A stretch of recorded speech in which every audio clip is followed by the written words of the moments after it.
Hey yo, hey yo, hey yo, hey yo, hey yo, hey yo, hey yo, hey yo, hey yo, hey yo. What's good? What's happening? What's good? What's happening? What's good? What's happening? Let me up the volume. Let me up the volume. Let me up the volume. Let me up the volume. Let me up the volume. What's happening, people? What's happening, people?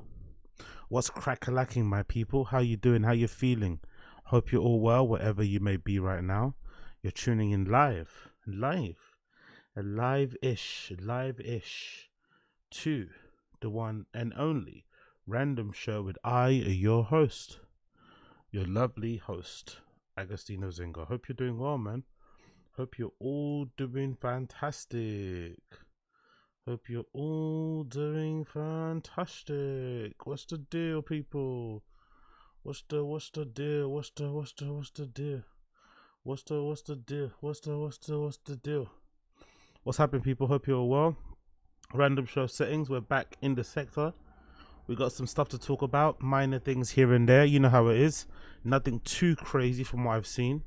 But hey, why not absolutely jump in and see Wagwan, innit? Why not jump in and see Wagwan?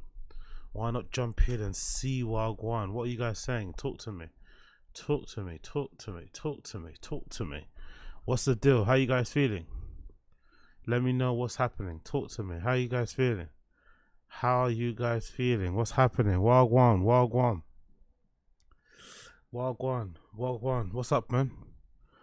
Big up Ground Baby Golf. Yeah, man. I'm always late. Apologies for that one. You know how it is. Tony FM, what's happening, brother? Hope you're well, my friend. Hope you're well. What's happening here? Abe Martinez, I'm bummed out. Me and my girlfriend broke up after 2 years of dating. Mean women, but I still gonna miss her right before our summer plans. Damn, man. Damn. Heart emojis in the chat for our guy Abe Martinez, man. Heart emojis in the chat for our guy Abe Martinez. That sucks to hear, brother. That sucks to hear, brother. That sucks to hear. That sucks to hear. Heart emojis in the chat for my guy Abe Martinez. That sucks to hear. Yeah, exactly. Abe, exactly. Big up Abe Martinez. Sucks to hear, my guy Abe Martinez. Big up Coiler. Abe Martinez. I don't know why. I don't know why Abe Martinez. I don't know why Abe fucks me up. Because I can say Abe Lincoln, but whenever I see Abe Martinez, my head always goes to Abe Martinez. I don't know why I give you like an African name. I give you an African pronunciation. You know, Abe Martinez. But Abe Martinez, man, keep your head up, brother. Keep your head up. I would say it gets better over time, but it doesn't really, you know, it doesn't really get better. You just have to kind of go through it. And then it eventually will get better. You know, people say those type of things. Oh, it'll be all right. It'll be all right. No, it won't. It's going to hurt like fuck, especially if you've been together for 2 years. You're going to fucking feel it. But eventually you'll get over it. Eventually you will. But for now, what's that thing called? Acknowledge your feelings. You know what I mean? If you want to cry, cry. If you want to be a little bit sad and stay inside, stay inside. Acknowledge your feelings for now, and then once it's time to move on, you'll know when it's time. But don't rush it. Don't listen to people that say, oh, it's going to be all right. Just go and fuck your way through it. Doesn't work. It actually makes it worse. Trust me, I've been there. It actually makes it worse. Just sit in your feelings. Sit in your feelings. Sit in it like that. And then eventually, over time, it'll get better. Over time. But yeah, keep your head up, brother. Keep your head up. What's good, everybody, man? Wagwan Sarlux, MJ Ranger, I see you. What's good, Fashion Road, man? Hope you're well, brother. Hope you're well. Bang your chest, bang your chest. What's good, man? Thanks to my parasocial friends, all British European people call me Abe. Oh, really? Okay, cool. So I'm not the only person then that calls you Abe. Fair enough. Fair enough. Fair enough. There's something about when you see Abe and you see Abe. It's like when people say, it's like when Americans pronounce aluminium, right? Aluminum, right? You guys pronounce it aluminum. It's like, what the fuck is aluminum? Isn't it aluminium? That's what it says, isn't it? Aluminum? Huh? Abe? Abe? Big up in the stream chat. Oh, you want some big up Coiler in the stream chat. You want some head, bro?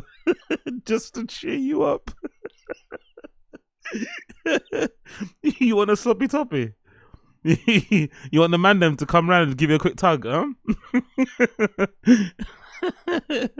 We're all boys here, man. We're all bros, and we're all bros. We'll do it for the homie. But yeah, this is what you need, man. You need some of this, you know what I mean? Just some LOLs, brother. But yeah. So, what you call it? My heart goes out to you, brother. My heart goes out to you. Summertime is always the worst time, isn't it? But, you know, at least you'll see some baddies in sundresses and shit. You know what I mean? That's a good thing. At least your eyes will be distracted by other things going on around the world. But sometimes as well, I'm one of those people, like, when I'm going through shit, this is probably my toxic trait. When I'm going through some stuff and I see people are happy, it kind of makes me angry. I'm not gonna lie. When I'm going through stuff and I see people smiling, it makes me want to drive my car into them. You know what I mean? It makes me want to drive my car into the fucking sidewalk and blaze them across the wall. So, pick up everybody. Oh, mate. Wagwan NJ Ranger. Good to see you, brother. What's good, Austin Casey? What's the deal? Booth McGee, I see you. Sarlux, I see you. Wagwan. First of all, before we get into anything, can we talk about this, please? Because I've been checking out my guy Talking Thrones channel, by the way. Check out Talking Thrones, one of the best YouTube channel when it comes to covering Game of Thrones related stuff. Brothers and sisters, how good is House of the Dragon? God damn it. And I'm only saying this now because I've had to put myself through absolute pain watching fucking The Acolyte, right? It's absolutely terrible. And you know what made me realize when I watched House of Dragon? It made me realize why so many Game of Thrones fans are so pissed off with George R.R. Martin. Because the source material is so good. The source material is so good, it's impossible to fuck up these shows. It's legitimately impossible to fuck up these shows because the source material is so good. You go online right now on YouTube and you'll find tons of YouTube channels that cover the lineage of the Targaryens. There's an 11-hour video right now. I forgot what channel it's on, but it charts the entire timeline of the Targaryen fucking lineage. The entire is explained from the books. George R.R. Martin has a brain that's able to fucking build an entire universe, not even a world, an entire universe with every little minute detail of every different character and shit. The difference between Aemon and Daemon, like Rhaenyra, like, oh my god, man, the depth is incredible. And of course, big up the showrunners too, because even though I say it's hard to fuck up, you know, the last 4 seasons of Game of Thrones prove that you can fuck it up. But the last 4 seasons of Game of Thrones also coincided with the showrunners running out of source material and having to fill the gaps in themselves. But again, can you blame George R.R. Martin as well? How old is that guy? Is he like 60, 70 years old? He becomes super famous and incredibly rich really towards the end of his life. It's no surprise that he's taking his foot off the pedal, but I just wish he'd finished the fucking books, man. Because we could be getting some really good fucking series. At the moment, there's a Duncan the Tall series planned already. That is amazing, by the way. I just watched a Talking Thrones video on it and kind of give you an overview of what we're going to expect. And it's a prequel. Allegedly, that's like 900 or 90 years. Is it 900? I don't know. Whatever. It's a prequel. It's before the events of Game of Thrones, and it kind of lays the groundwork for kind of what happened a little bit. Oh my god, man! Oh my god! Oh my god! What an incredible season we're gearing up to have on House of the Dragon. Like, it just made me realize that, fuck, man, this guy has to finish the books before he passes. I really hope he does, man. I really fucking hope he does. But yeah, House of Dragon is incredible. And I like that, even though it's reminiscent of Game of Thrones, it's his own thing. Even though it's reminiscent of Game of Thrones, it's his own thing. If anything, it's more like Succession in terms of dialogue. Like, it has, even though early Game of Thrones had that as well, had the action, had the dialogue, this doesn't rely heavily on dragons, even though there's a lot of dragons in this, and it's obviously got dragon in the title. But I feel like the dialogue is really strong. The character development is really strong. Even the opening episode of this particular of this new season, season 2, was great, man. You can tell they got more money. The world is super expansive. Like, oh, seeing fucking Winterfell again. Oh man, God, so good. It's so good. It's so good. And this is me having watched The Acolyte, having put myself through The Acolyte. The Acolyte was so fucking terrible. Disney have absolutely destroyed Star Wars franchise. It's absolutely shocking how bad that shit is. And it's bad for all the wrong reasons. It's bad because it's just bad, not because of the diversity or whatever it may be. It's just bad because it's just bad. Like, so bad. But House of the Dragon has restored the feeling. Restored the feeling. So I really recommend you check it out. Please check it out if you haven't already. It will restore the feeling and make you happy about the content that's online and stuff. But again, I don't know. I get the feeling that a lot of people aren't really watching stuff on TV as much or like series anymore. I don't know. Do you guys even watch series? I get a feeling no one really watches series. No one's really watching series. No one's watching movies. So what are people doing? Just consuming content on YouTube and shit. For the most part, what are people actually watching? You know, that's the funny thing. Or if they are watching series, they're watching all the good shit.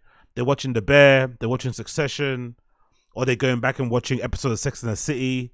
Do you know what I mean? What are people actually watching day to day? Because I feel like the only people I conversate or I conversate about this sort of stuff with is people on Reddit and forums and stuff and YouTube comments. IRL, I don't think, if I ask my friends, I don't think a single friend of mine has even watched the first season of this shit. You know what I mean? They don't even watch the first season of it. They haven't got through it. But yeah. God damn it. What are people saying? I haven't watched Game of Thrones, House of Dragon, Kardashian, Rick. Wow. See, I think Asad Aziz is typical of most people.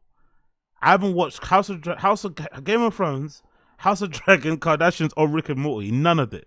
Wow. But that's the beauty of the internet. Even though you haven't watched none of it, I bet you know the general memes. You know the general themes, the general plot points, right? You generally get what's going on. That's the efficiency of the internet. I like the nappy look. Oh, you talking about me? Bloody hell, bro. We just started, bro. You're already going on with the insults. Sarlux, we just started. I haven't even started saying anything. A man's already insulting the hair. I like the nappy look. Thank you. I'm in Black Hippie. I'm going to be performing with Kendrick later. People will hate me for saying this, but I have not seen even one episode of Game of Thrones. Austin Casey, this freak shit, but I think you're not unique. I think most people haven't watched a single I swear to God, right? I bet you most people haven't watched a single episode of Breaking Bad. It's well regarded, well liked. I bet you most people haven't watched a single episode of Breaking Bad. Yeah, I don't know who's watching these things, man. I don't know how they keep the lights on because the general public just doesn't give a fuck. KP, House of Dragon, the book is just a retelling of the history. Yep. But I still love it though. We're all watching the Recorders. Yeah, big up AJ Ranger, exactly. Watching the Recorders. Oh, mate. I watched Breaking Bad. I haven't watched House of Dragon at all, season 1. God damn. Yeah, of course. The Wire is fucking great. The one thing I haven't watched though, from everything one people's watched, is Snowfall. I never watched a single episode of Snowfall. I know the memes and shit and everything going on, but I just can't take Damson Idris seriously. So I haven't watched a single episode of Snowfall. I don't know. He just doesn't. Maybe because I don't know. I just can't. You know, the actor just, he kind of doesn't. But I'm sure he's good in it. But I just haven't been able to engage with it properly. But I haven't watched a single episode of Snowfall. But I know people say, "Oh, Snowfall's really good. It's better than The Wire." It's like, it's impossible. It's impossible. Snowfall can never be better than The Wire. The Wire's up there with like The Shield in terms of like legendary TV series. I actually might go back and rewatch The Shield. Actually, The Shield is probably one of the best cop dramas of all time. Of all time. The Shield is probably up there. So I might have to go back and watch some of that shit. I watched UFO videos. Yeah, probably people do that as well on YouTube, innit? YouTube is probably the way to go now. Deadwood is go. Yeah, I've watched Deadwood. I've watched Yellowstone. I've watched the prequel of Yellowstone, that 1883 shit. I quite enjoyed it. You know what? I think all Yellowstone, I think it must hit better when you're a foreigner. When you're not American, I think that shit hits better because it's almost like an idealistic view of what America once was. You know what I mean? Racism included, you know? Cotton picking included. It's actually kind of cool. I'm not gonna lie. I actually quite enjoyed Yellowstone. You know?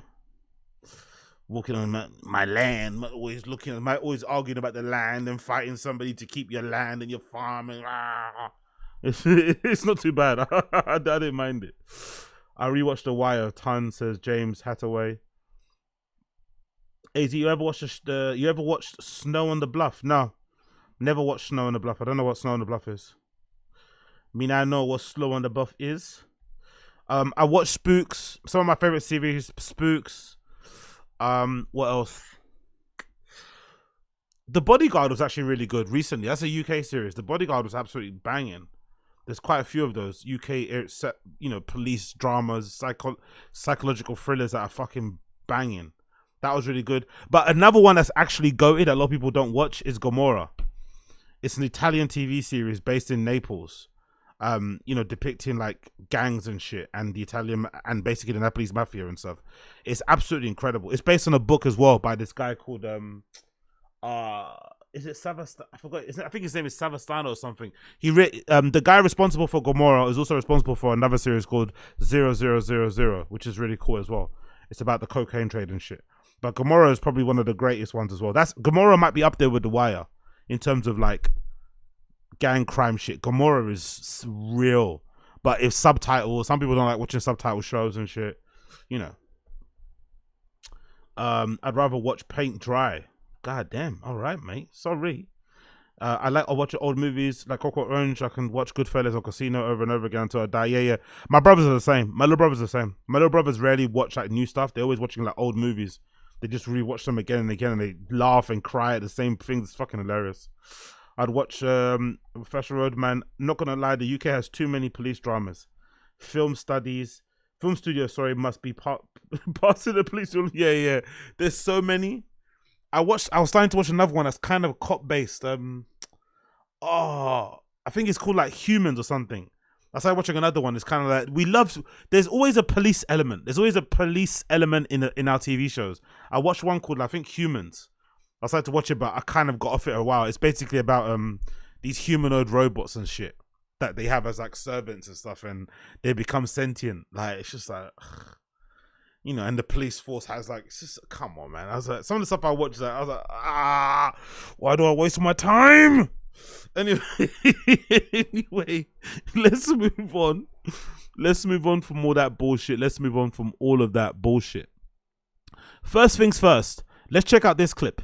Big up Nikki Glazer, by the way, right? Big up blood clot Nikki Glazer because she's a fucking G. Let's talk about Nikki Glazer one time. Nikki Glazer was on this podcast called Zach Sang Show, and she was responding to Tom Segura and Bert Kreischer's criticism of her set during the roast of Tom Brady. And as you guys know, they didn't really diss her too much, but it was kind of like hate. They basically said in a roundabout way that she only did well because she went up at a certain time, which is really insulting because I thought Nikki Glazer was one of the best performers. She was up there with like Schultzy and with fucking Tony Hinchcliffe. She killed it. And she got a standing ovation too. So, she killed it for real. People don't play with standing ovations at comedy shows. Nikki Glazer fucking killed it. And I'm not really a big fan of Nikki Glazer. I think she's a little bit annoying and it's kind of, and it's kind of one note. She always has the same thing she talks about, which is basically a pussy and shit and fucking. It can get a bit tired over times. But she smashed the Tom Brady roast. There's no doubt. No one can ever say she didn't fucking kill the Tom Brady roast. So when I heard Tom Segura and Bert Kreischer hating, it did sound like hate. Even though they're criticizing, it came from a, somewhat of an honest place and they had a good point. It did feel like hate. So this is Nikki Glazer speaking about it. And I think she was very gracious, to be fair to her.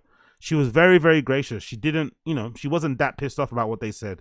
I would have been way more pissed off than she was. So big up Nikki Glazer for being kind of cool about it. But I feel like she killed it because she killed it, not because she went on a certain time, in my personal opinion. So let's play this clip. And let's show you our Guam. Nikki Glazer responds to Bert Kreischer and Tom Segura's criticism of a Tom Brady set. Also, what's their fucking energy, those guys? They said something about your time slot in the roast being the reason why people loved what you did. That's a whole load of bullshit. Yeah. I was a little disappointed in that, but they do have a point. Like where you go up in the lineup does absolutely matter, and I'm so grateful I went up earlier. Oh yeah, big up Austin Casey. I forgot about that. Yeah, I've got to review that for the fucking Patreon. Thank you for the heads up. Nikki Glazer does have a new special out. It's on HBO at the moment, so check out if you haven't already. But I need to check that out. Thank you for the reminder. I got to do that. I got to do a Patreon review for that one. I was looking forward to that actually when I saw it.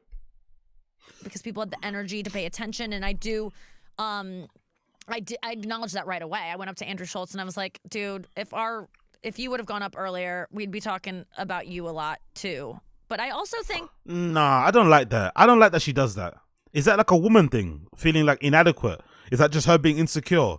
Why is she trying to give these guys props and say, oh, if you would have went...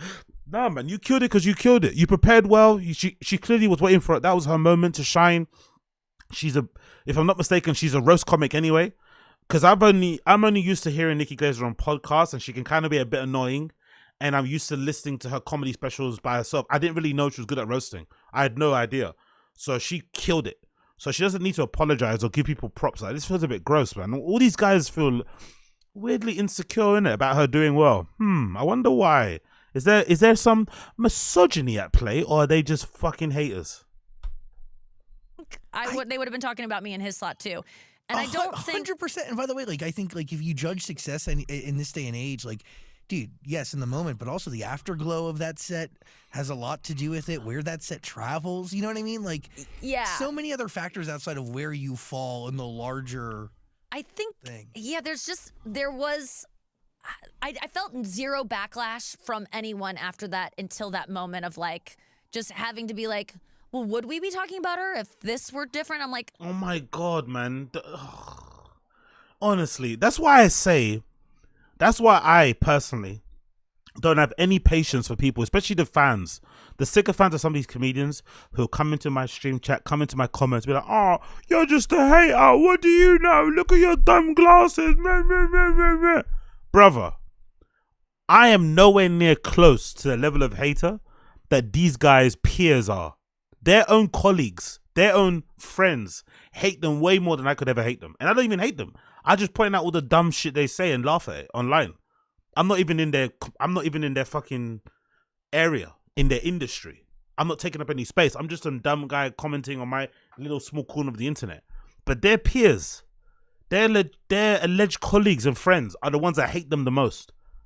They're the ones that they have to combat. Not fucking Reddit people, not stream people, not YouTube commenters, not YouTube creators. The people comedians have to combat, have to kind of get over, are the fellow comedians who are always just standing there, chin stroking and hating in the back because you're getting laughs, because you're killing, because you have fans. Fucking hell, man. There's such haters, comedians, isn't it? They're the biggest haters. when do we ever play this game of like, why this girl, we wouldn't like her so much if this timing would be different. It's just like, why even bring that up? So Doesn't that kind of rob me of something, which is fine because you could have a point. And Bert's my friend. Bert, who brought it up, is my friend, and I don't know if he's your friend, babe. I'm not too sure if he's your friend. I'm not too sure. But again, when it comes to LA, their like description of friends is very different from you and I. You know, friendship is like, can you come on my podcast? Can you promote my special? Retweet my thing? Leave a comment on my Instagram page? Their friendship, the way they categorize or the way they view friendship is very weird in LA. Outside of anywhere else in the world, basically. I don't think he was trying to just say how great Andrew's set was, as opposed to not say how not great mine was or something. But it was like, I don't like to see people talking about me, especially like my friends. I was just like, ugh, Skip, get away. It's uncomfortable. Yeah, I didn't like it, but I also am okay with it because I do the same thing on my podcast where I like talk about people that I'm like, oh, I don't expect them to see that ever. So I try to just ignore it. Like, okay, you can talk about me. I just won't listen. Damn, man. Damn. She sounds like an abuse victim, innit? It's okay. Yeah, he's just really stressed. That's why he doesn't usually hit me. He's just stressed. Work is like really busy and stuff, and he's got a lot on his plate. But we're fine. It's good. It's all right. It's all right. Yeah. I try to avoid anything that says my name. I just don't want to hear anyone weigh in on me. And so I just go, Skip. So that the week after the roast, there was a lot of people just saying nice things, but even nice things, I was just like, too much, get it out of there. So then what's your main motivation behind doing comedy, right? Like if it's not the yes, it has to be the reaction to a certain degree, but it's the reaction in the room, not the reaction of the conversation. I think it is, I mean. Or is it all of it? I'm not gonna lie, I kind of want to drive my fist through that guy's face. I'm not gonna lie. Questioning right now in my life because I think it was always, I was watching Esther Pavitsky on your show, dear She's friend of mine. amazing. And I loved her just honesty about like, I just like wanted people to like me and I wanted to be like a pretty pop star that people go, she's so pretty and I like her so much. Like that was her motivation for moving to Hollywood. And like, she didn't even know what that meant. And I think that was like my motivation when I was a kid being like, I just want to be on TV and have people go like, have people feel the way about me that I feel about Jennifer Aniston. I think she was the first one I like stand. That was probably my first like Taste. childhood standing. And so I think that was probably my draw to like, I got to find an in. I got to be on TV because I want to be admired in that way and looked at. And I want people going like, oh, is that Nikki Glazer? And now that I have it, as everyone says once they get it, it actually doesn't fill the hole that I thought it would. And it does. By the way, is there something going on with Coca-Cola and podcasts? Or do just people drink a lot of Diet Coca-Cola? Is that something that's happening? Is that like a thing? Have you guys noticed it? On pods and shit, that everyone seems to have like a can of Diet Coke on the table. Somewhere in shot. What's happening? Is that a conspiracy? Are they silently sponsoring these shots? Like, why is everybody drinking Coca-Cola? But it doesn't mean that that I am obviously motivated by like, I want people to like me and be like, she made me feel good about myself, or my goal isn't to make people laugh necessarily. It's like I like when people feel less alone and less weird. And I want to encourage people to be more honest in their own life. I think that My goal isn't to make people laugh. What? Why are you a comedian then? if I was trying to find some nobility in what I do, it's like, I want to talk about things and have those people go home and be able to like maybe say something that's kind of outlandish when they go to lunch with their girlfriends and be like, I have a yeast infection, like, or whatever it is that like. What? We need to go back to like not sharing things. I don't know. I agree with Tim Dillon in this regard. People need to keep some stuff to themselves. There's no mystery. Everyone just wants to share things, share everything that's going on in their life. Like let's maybe have some separation. Let's maybe keep some stuff personal, share some things, keep stuff personal, share some things, take the things to our grave. Then maybe a little bit. Like the way Esther said when she shared that she had a yeast infection on stage the first time, and she was just being honest, but she realized like, oh, this got laughs. And like, when I first saw people like her, Sarah Silverman saying dirty things on stage and like people still liking her, I just didn't know that was possible. And I want to let girls and boys as well know like you can be. Okay, Nikki, I love you and stuff. The roast was great, but she's talking a lot of this is gobbledygook. But I think it's probably her way of like, what's that thing called? She's almost negging herself, innit? She doesn't want to gas herself up too much, which is fine because we have mediocre comedians talking like they're fucking the best in the world. So maybe that she's being incredibly, incredibly self-deprecating and almost a little bit Delulu. And not like Delulu, like, weird confidence. Delulu, like actually Delulu. Let's give her a bly. She's clearly got some things going on in her life, That's why she's like this. I think so. Again, not judging. It is what it is, but yeah, I don't know about that. Like that line about I'm not in it to make people laugh. It's like, what? Okay. That's kind of your occupation, babes, but I get it. You want to be humble. You don't want to be a dickhead. I get it. But your main occupation should be to make people laugh. But what do I know? Absolutely nothing. I know absolutely nada. That's what I know. Just about nada. So bless her little cotton socks, yeah? Bless her little cotton socks. So let's continue on with this. What else we got to talk about? Continuing on, I want to play a clip here. Whoopsie. What's going on? What's good? Imagine Nikki Think of a song. Glazer on Roast Me. She would get cooked. I'm tired of these PPL being roast comics. They trash PS. They're right, them glasses suck. Yeah. No, they are. When it comes to roasting, it's just a different style, innit? It's a different style. I'm not too sure if they're shit or it's just a different style. I was just thankful that there was a couple of good people on that Tom Brady roast because, it's funny though that if you think about it, right? The Tom Brady roast, all of the non-comedians were better than the comedians for the most part, with the exception of Ben Affleck and shit. Was it Ben Affleck? Ben Affleck. He was on his own planet. But most of the non-comedians were better than the actual comedians. That's the funny thing. But yeah, roasting is. But to be fair, anyway, when it comes to roasting, I'm not really the biggest fan of it anyway. I like it in small doses. So I'm not really, you know what I mean? I'm not trying to check for it all the time. So it kind of is what it is. Whitney is similar, constantly talking themselves down. Oh shit! I actually saw a video of Whitney Cummings' sister reviewing something that Red Bar said, but I didn't want to click on it because you know she's a little bit all over the shop. Like, bless her heart, but you know that level of like cuckoo can sometimes be infectious. But she's got a video where she's like breaking down some Red Bar thing. She's on stream. But yeah, big up. I forgot her name. Whitney Cummings got a sister. I forgot her name. And she's always talking bad, obviously, clearly. Like, I don't think there's many siblings in comedy who don't have a sibling for an op. I think all comedians who have like siblings, their siblings are an op. Think of Bobby Lee. Think of Whitney Cummings.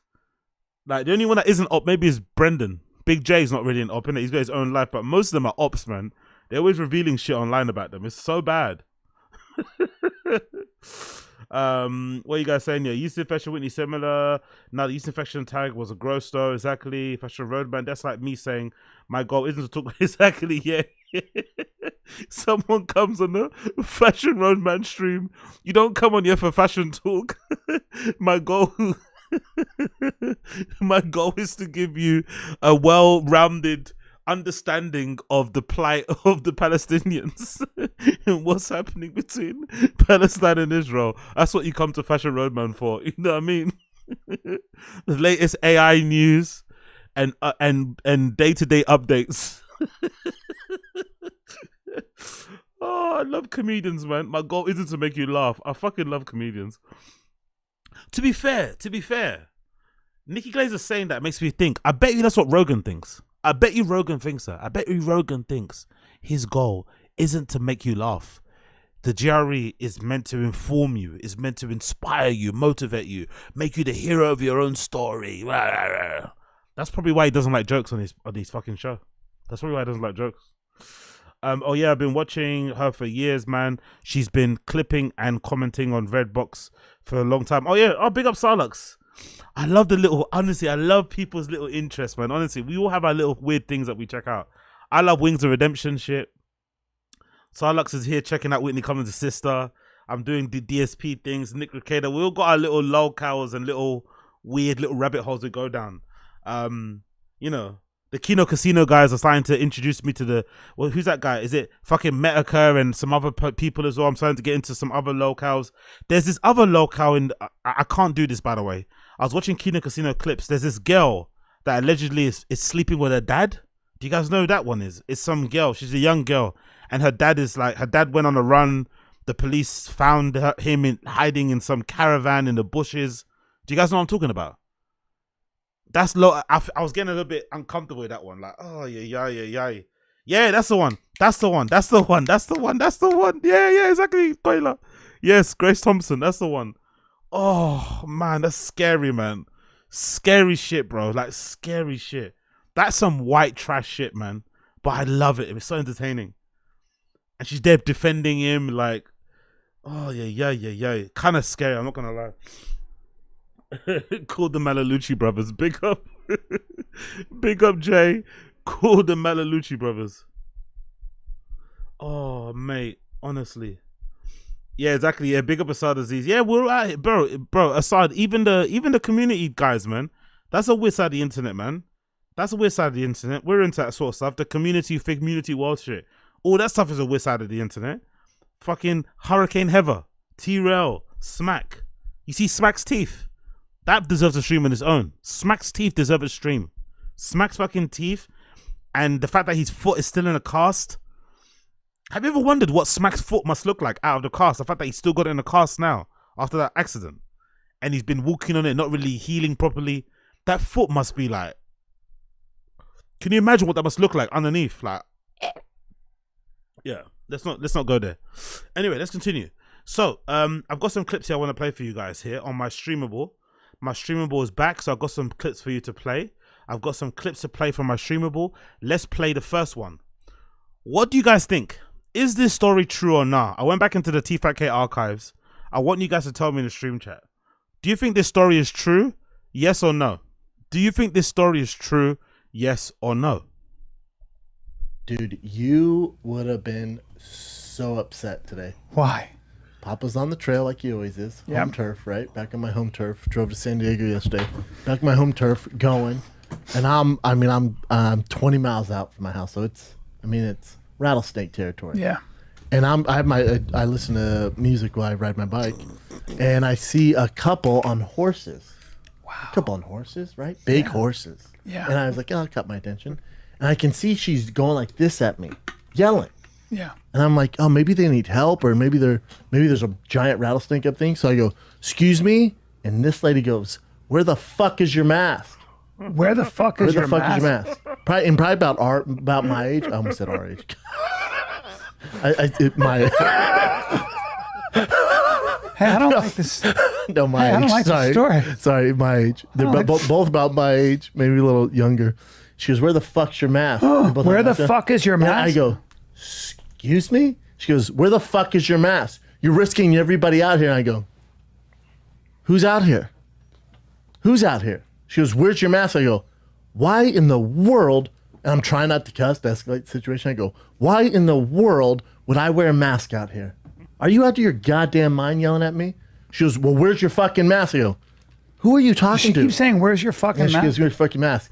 And then I'm like, you go, how would I beat the fuck out of your boyfriend? Hold on. And their boyfriend goes, yeah, dude, it's not cool. And I'm like, what'd you say? He goes, not cool. I go, what's not cool? And now they don't have masks on. They have bandanas on. And I go, oh, you dum-dums think the bandanas help you. You think the bandanas help you. And as I say this, the Lord upstairs go, let's do a breeze so we can see how stupid they are. Breeze comes. The things blow up. I go, oh, wow, I can see your entire face. I can see your entire face. You think that's helping? I said, you know what you guys should do? Question mark. You should wait because I passed a few bicyclists on the way. None of them are wearing masks. Big up NJ Ranger. Question mark the question.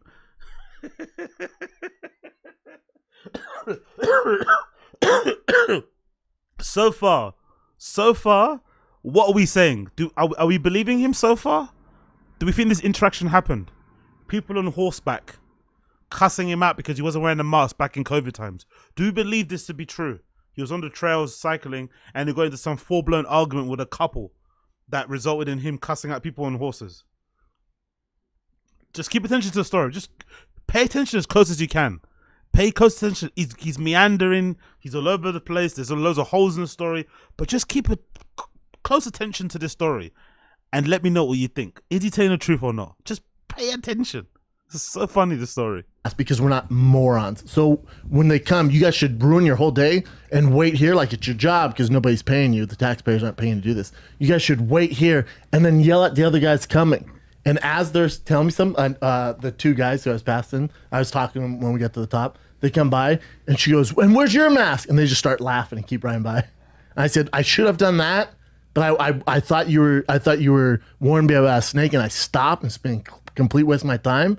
And then the boyfriend says something, goes, yeah, well, we're on here tomorrow. You better wear a mask. And I was like, holy fuck. I went, you're serious, dude. He goes, yeah, you better wear a mask. I go, dude, I'm on this trail every day. I'll be back here tomorrow at 9 a.m. I might ride fucking naked just to prove a point. And I go, and how about, where's the mask for your horses? You don't care about animals. Oh my God, you know your horse can get it. She goes, no, you fucking can't. That's the stupidest thing. I go, oh, you didn't know horses can get it? And they can. Have you looked it up? Horses can get it. Bring that up, Jay. I go, oh, you don't know horses can get it? I go, oh, and I go, Bubba, you. Oh, by the way, he makes this lie up that whatever. He says horses can get COVID. He then tells Chin, hey, bring up the article where horses get COVID. And keep an eye out and remember that when Chin brings up the screen of what he found about horses getting COVID. You guys watch CNN. You've been watching CNN, you're scared straight. This is the first time leaving the house? This is the first time leaving the house. You guys have no idea. Nobody wear masks except for you fucking morons. Now I got my bike and rode off. That's great. How about the guy goes, you better have a mask on tomorrow. You better have a mask on tomorrow. Wow. That would cause a big problem for me. And you're outside. Oh, dude. I'm on Topanga Mountains. I'm over the hill where it's like there's nothing. Yeah. I'm not even gonna wear a mask in here. This whole thing has divided people. It really has. What, you know what's crazy to me? I could tell the boyfriend, if he wasn't such a pussy, was down to fight over it. He was down to fight? I could tell it would have escalated there. When he went, you better have a mask on. I went, you know, decent sized guy just went, you're serious? Well, dude, I'm here every day. I'll be here tomorrow. I went, I'll be in this exact. I know my time. I go, can you please choke him unconscious and spank him for me? I know. If he comes at you, please double leg him and then just tie him up. Just put your legs and then. They're just Palisade rich kids first time out of the house riding daddy's horses. Well, also he's never been punched in the face. I love how he's mocking these kids for. If this story is true, I love how he's mocking them for being rich, when he's rich himself, and his kids will grow up to be those kids anyway. They had Birkenstocks on. Hey, you're on the trails. Real riders don't wear Birkenstocks first time out of the house. I went first time out of the house. And then you don't care about your animals. And that set them on fire. When I said you don't care about your animals, set them on fire. Really? I went, oh, you didn't know horses can get it? There's been a case, I don't know if he died, but a horse got contracted COVID-19. Oh, you don't care about your horses? I said, he's stressed, man. Oh, you know how horses' eyes are like looking everywhere? When he's stressed, man, he's all. The horse was a fan, by the way. The horse was a big fan. The horse saw Brendan and was a big fan. Yeah, Brendan, you're right. This is all what the fuck? Fuck, huge man. Horses. Oh yeah, those horses are. Horses better be able to fight, man. Well, I found this article. The horses can spread it to each other. You see what happened? Brendan asked Chin to bring up a article about horses contracting COVID, and Chin brought up some PDF from a university or something that had the what? How redacted is this person? How hard is it to say horses contract COVID? Click news on Google and just look at the latest article that just says it. Why would you bring up a PDF or some study somewhere? What is that? They're not going to read that. Look at Brendan's face. They're not going to read that. He's so fucking dumb. You just slap the horse on the ass and the horse just takes off. You got a little firecracker. What if I steal their horse? Yeah. Just pull him off. Pull him off. Shut the fuck up. Yep. Just pull him off. Good luck getting back in those Birkenstocks. Oh God. Isn't it crazy? I could tell the guy was down. It's escalated there. Was he kind of tough or was no? He's in fucking. Did he not? He had khakis like I did on, but on the mountain. You look kind of. You look a little bit silly and maybe a little. You look like gay. Yeah, and your bike helmet and you just look like a giant guy on a bike, huh? It's not a very. How did we get here? But this is Brian making sure his invoices are paid. He's on both knees, slobbering on Brendan Short Schlong. Somehow we got to a point where Brian's now sucking him off. How did this happen? That's why Brian's got a job. Very flattering look. Oh, it's just a bad idea. But he thought he could give you a little shove around because you're in the bikes. No, you know what happens? This is what happens when you get together with a cunt, and she's gonna get you in trouble. That's the problem. When you're with a she'll get you in when trouble. you're a rich cunt. Obviously, I can't do anything to her. No, she'll get you in trouble. I can kill you and the horses though pretty fast. Yeah. You know what I'm gonna do with the horses? His stupid nose, his peach nose, and down. Hold them down, yeah. And down. Is that right? 2 for 2. So you put your fingers in their nostrils and you hold. And I look at him. I go, "Hey, bro. Yeah. Sweet mask. Now watch this." You take the horse and you go and you break his neck. Nope. Just 2 fingers, knuckle deep in his nose, and I drop him to the ground. And I go, "Hey, cunt." She goes, "Huh?" I go, "Cunt." And I line all through him, and then I piss on him. I go, "Get your camera out." And I pee on him. Yeah. That took a weird turn. If you're wondering what he's talking about, you don't have to wonder too much. Look at the table. 2 bottles of whiskey. 2 bottles of whiskey. 2 that he's probably drinking all by himself. A heavy pour on his hand. He is buzzed right now. Just talking absolute shit. He is buzzed. I miss this Brendan. I miss alcoholic Brendan. I was not going to lie. I miss this era of Brendan. Just talking shit. Just making up stories. You know, it's like that guy you meet at a bar, just making up stories. You know, all these tales he's trying to weave for your entertainment. None of them are true. Love it. Let's continue. And I look at the camera and go, "There's your mask. It's pretty aggressive. There's your mask." Yeah. Isn't that crazy though? Well, yeah. Society's divided into 2 separate groups. You cut. Anyway, that's the clip. So what do you guys think? Was that story true or was that story false? What do you think? What's the verdict? Do you think that story happened? As per usual, with Brendan, I think there's always a kernel of truth there. So most likely he did maybe have a little bit of a tete-a-tete with somebody on the trails during COVID because everyone was really nervous and scared and shit. Maybe somebody said something under their breath about him not having a mask or something. And he stretched this into this fucking story. So I believe there was an interaction, a brief one. Maybe a dirty look, maybe something said underneath their breath, maybe something said as they're walking past, and he's like, what did you say? Blah, blah, blah, little exchange, and that was it. But he's taken that little story and just stretched it the way that he has now. As they were on horseback and they were this, and he wanted to kill the horse, he wanted to fight the dude. It's like, what?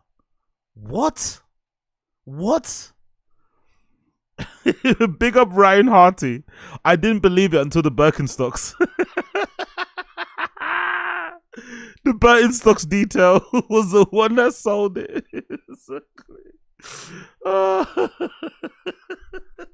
That's hilarious. Until he mentioned the Birkenstocks, you know what I mean? It's quintessential LA hiking attire. You know, if you've been to Runyon Canyon. If you've been to Runyon Canyon, you'll know anyone that goes on Runyon Canyon is always wearing the fucking latest Birkenstocks, tied as tight as they can, with no socks on. Just, you know, up and down that fucking hill. Up and down it, bro. That's what they do on Runyon Canyon. Oh, mate. Sarlux, I'm saying he peed on a college roommate before. That's the only thing. I didn't hear the story, but I'm judging the source harshly. I don't. Yeah. Someone made a face to him. If you listen to music riding a bike, ooh, look at that detail from Z. If he was listening to music riding a bike, how would he have heard? How would he have heard them? It's almost as if he's lying. Exactly. Exactly. If you are. I didn't even realize that, man. Oh. But yeah, big up Brendan, man. Big up Brendan for always keeping me entertained. I flipping like that. All of those stories are most likely untrue. Most likely untrue.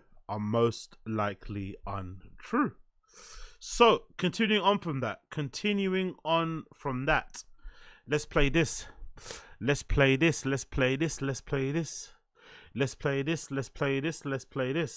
So, I want to replay this clip, right? This is courtesy of the Bert Kreischer, the Two Bears, One Cave that features Stavros, because I wanted to dig a bit deep in this. I know I spoke about this before on the last stream, but I want to just dig into it a little bit more.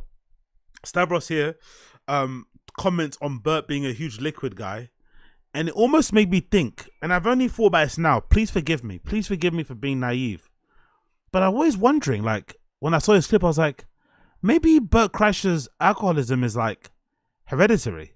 Maybe there are people in his family that are stone cold alcoholics, which is why he's unable to like stop drinking and fantasizes about his drink and shit and describes it in weird poetic prose as if it's some like a cheat whatever. Maybe that's part of why he is the way he is, because Stavros hits at a really good point here when he mentions that Bert Kreischer is a liquid guy, aka an alcohol guy.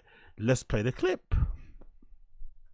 I think I'm gonna pass. So I started drinking Diet Pepsi. Yeah, you started fucking with Pepsi. Started fucking with Pepsi, and I just had to change my perception of when I drank it. So DC has always been for me like I need something to drink. Give me DC, and then I just drink it, and it's casual. It's in my mouth. It's familiar. This is insane. Keep going. It's like a get me through the day drink. You know, right. It's like I don't want a coffee. Give me a DC. I started looking at Pepsi as a treat.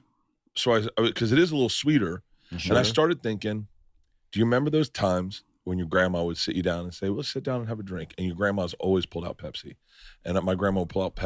By the way, my grandma died a very long time ago, and I never really got to meet them, but I'm pretty sure they never had Pepsis to like, you know, sit you down and have a talk. Like, what is that? What grandmothers do? They have like cases of Pepsis in their fridge. Is that a normal thing, or is that an American thing? It's a very odd thing for a grandmother to give you. A Pepsi. And I was a Coke guy because I grew up in the South. Yeah. But you have a Pepsi with it, and it felt like you were splurging. and having a moment. So I started thinking about my grandma every time I drink a Diet Pepsi. Yeah. And it makes me nostalgic. I don't know anybody. Yeah, exactly. Big up Teju. When I think of grandmothers, I think of milk. I think of chocolate milk. I think of like a milkshake, right? I think of sweets. I think of cakes. But I don't think of them having a Coke. You know what I mean? I think of them giving you like little treats that maybe your parents wouldn't give you. Like maybe a cake, maybe a packet of Haribo's or something, Starburst, chocolate. But a Coke. Who's more into splurging and little treats. Yeah, that's true. I'm also realizing you're a huge liquids guy. Yeah. Because I mean, I think everybody thinks you're like a fucking drunk, obviously, but I mean, Thanks, and you know, Tommy. oh, it's my fault. Yeah, you're right. Yeah, exactly. Big up Stavros. That was such a great bit. Bert started to get into his victim complex and nearly cried. He's like, look, bro, we all know you're a fucking alcoholic. One more time. That's fucking brilliant line. Big up Stavy for saying what we all think. One more time. I don't know anybody who's more into splurging and little treats. Yeah, that's true. I'm also realizing you're a huge liquids guy. Yeah. Because I mean, I think everybody thinks you're like a fucking drunk, obviously, but I mean, Thanks, and Tommy. you know, like, you know, oh, it's my fault. Yeah, you're right. This show is sponsored by BetterHelp. What's something you're proud of in 2000? Skip that. And suited you. Skip Or that. maybe you caught your own. By the way, questionnaire. can you think of the bigger grift than Bert Kreischer, the guy that gets free on-air therapy from his friends that he doesn't listen to, advice that he doesn't heed, advertising BetterHelp? Can you think of a bigger grift? Can you think of somebody who is probably not in a position to tell you to get any type of psychological help whatsoever when they have loads of other issues that they have to deal with at home? Can you imagine? This guy's on pods every other day having these free open air therapy sessions where he puts the listeners, his friends, through a torment of fucking this and that and this and that and why am I? And it's like he never heeds, he never listens to anything. And then he wants you to use his code to get 10% off from BetterHelp when he needs to help himself. He needs to help himself, but he doesn't want to. Get the fuck out of here. Get the fuck out of here. A moment. Visit HE. Nope, we don't Hands are care. helping, We don't care. We don't care. And the 8-packs go. Liquid Death. For the listen, Bears. LiquidDeath.com/bears. I'm the one. I'm sorry, Bert. It hasn't been every decision you've made. For the listen, man, it's a double-edged sword, pal. All right, we're playing fucking arenas. People are sitting out in the sun for 8 hours drinking fucking Millers and Buds all fucking day. That's actually a good point that he made. It is a double-edged sword. You want to be known as the drinking beer guy. You want to be known as the party guy. You want to be known as Bert. Oh, Bert's here. Bert's here. You want to be known as that guy, but then you get kind of offended when somebody refers to you as a drunk. But you are a drunk. How could you get offended when somebody called you something that you are? How? I think you did very well for that, right? Yeah. But it's not. I guess what I'm realizing is it's not. It doesn't have to be alcoholic. Oh. You're talking about these. You're talking about coffee. Like, how often in your day are you drinking a liquid? Are you ever dry? No, Do no. you A ever liquid. spend any?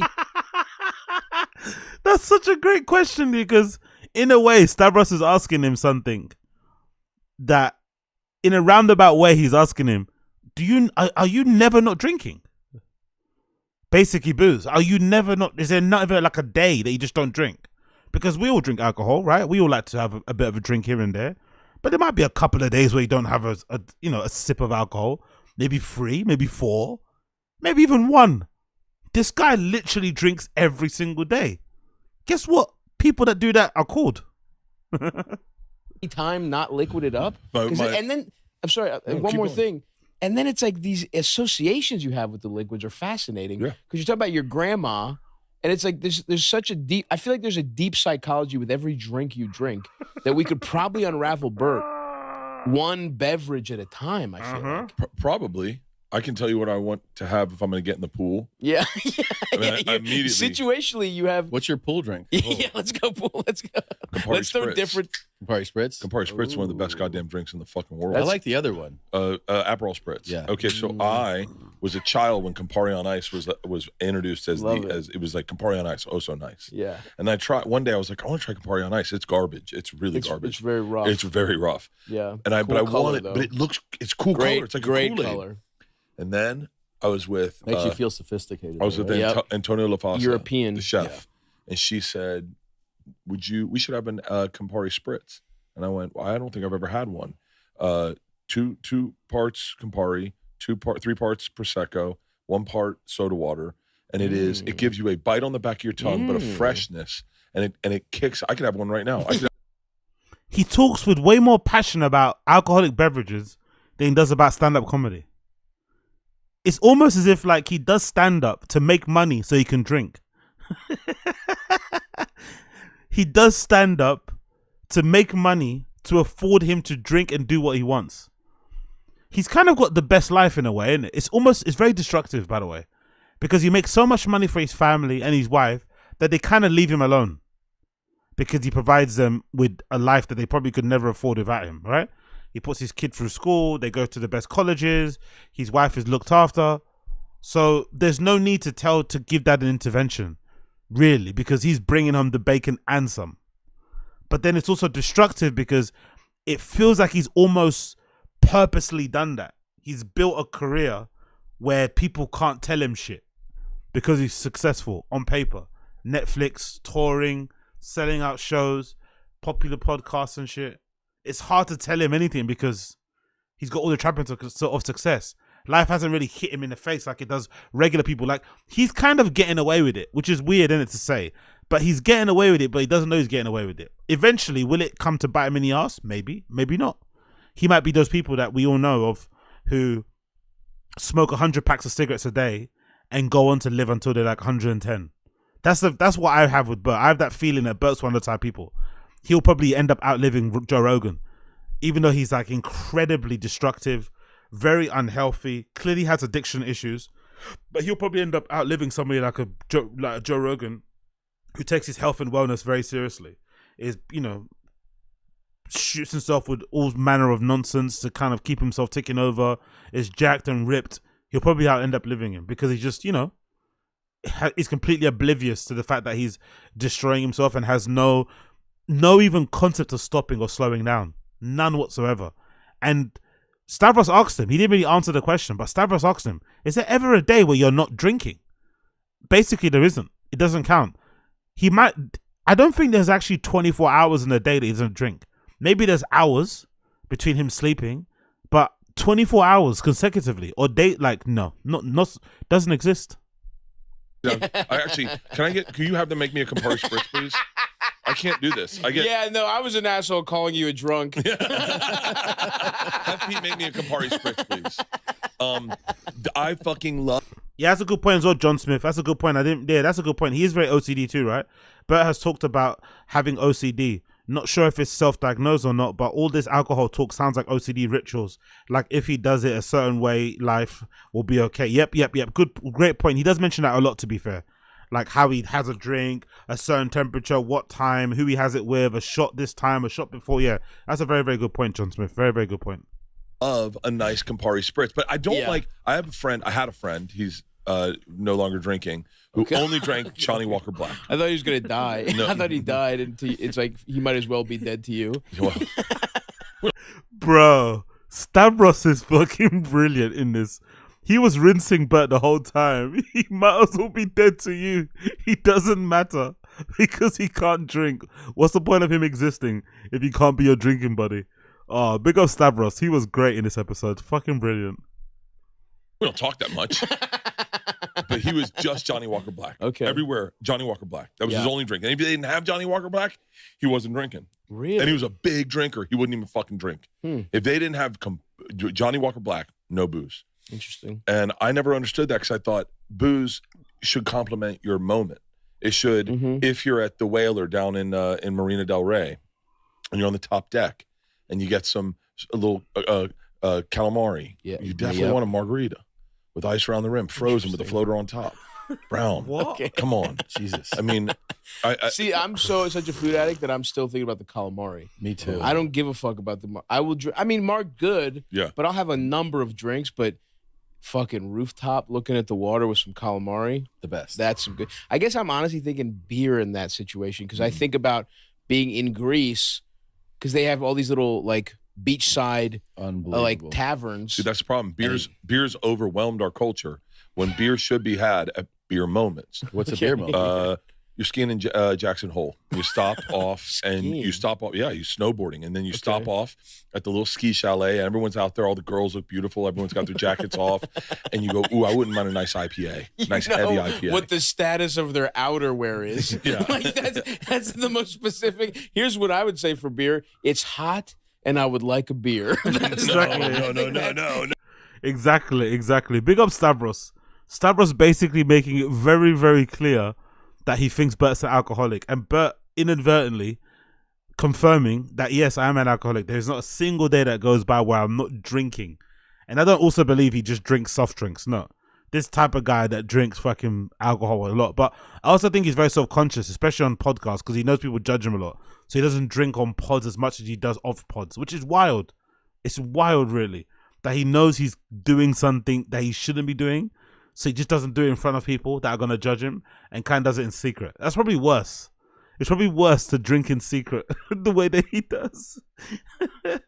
He doesn't want the podcast people to judge him, so he doesn't have a lot of, fucking strong liquids on pods, but away from the pod, he's going fucking crazy. You know it. You fucking know it. So big up Stavros.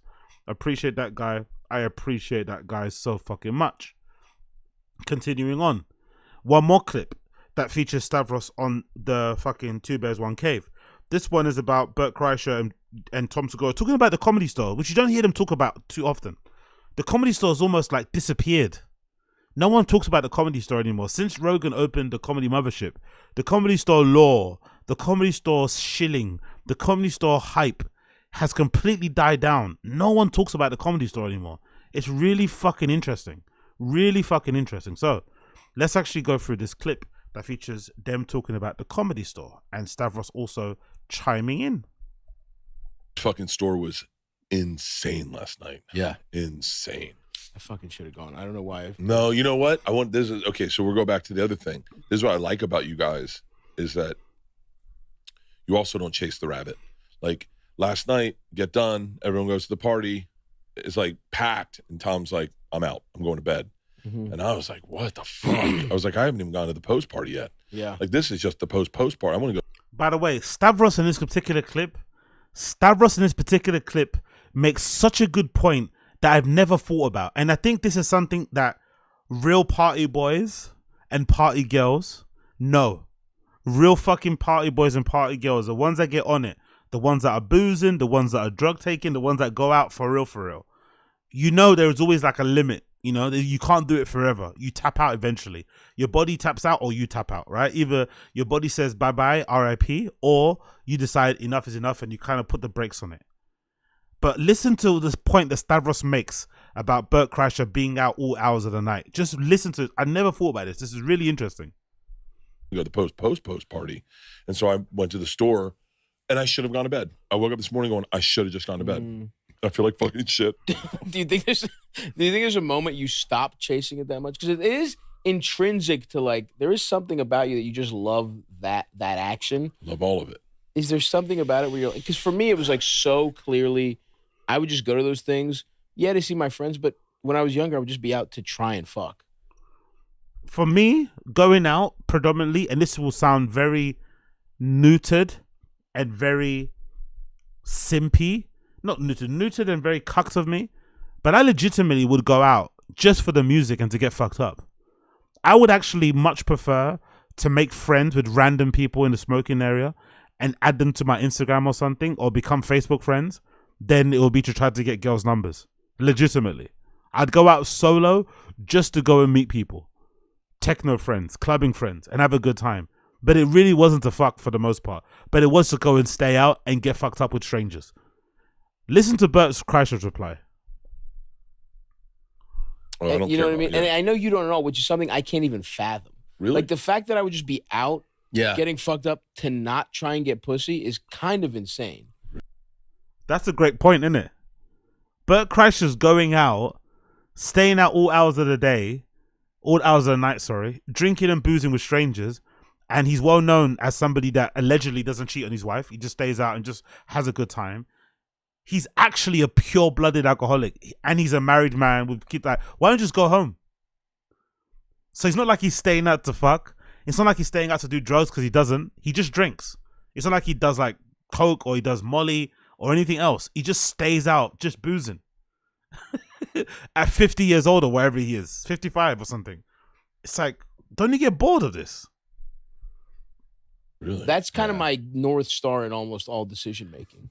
And that's why I want to like just be in a good relationship, because it's like, it sucks to just be and now I care a little less, which is nice. Like I don't have to constantly, I'm not as insecure about it as I used to be, where I was like, oh, I have to. But like to be big up, oh, is it? Tetris says he cheated with Ali Alimiovsky. Really? I didn't know that. I even if he did once, I don't think he's like a pussy hound. That's what Stavros is trying to get at.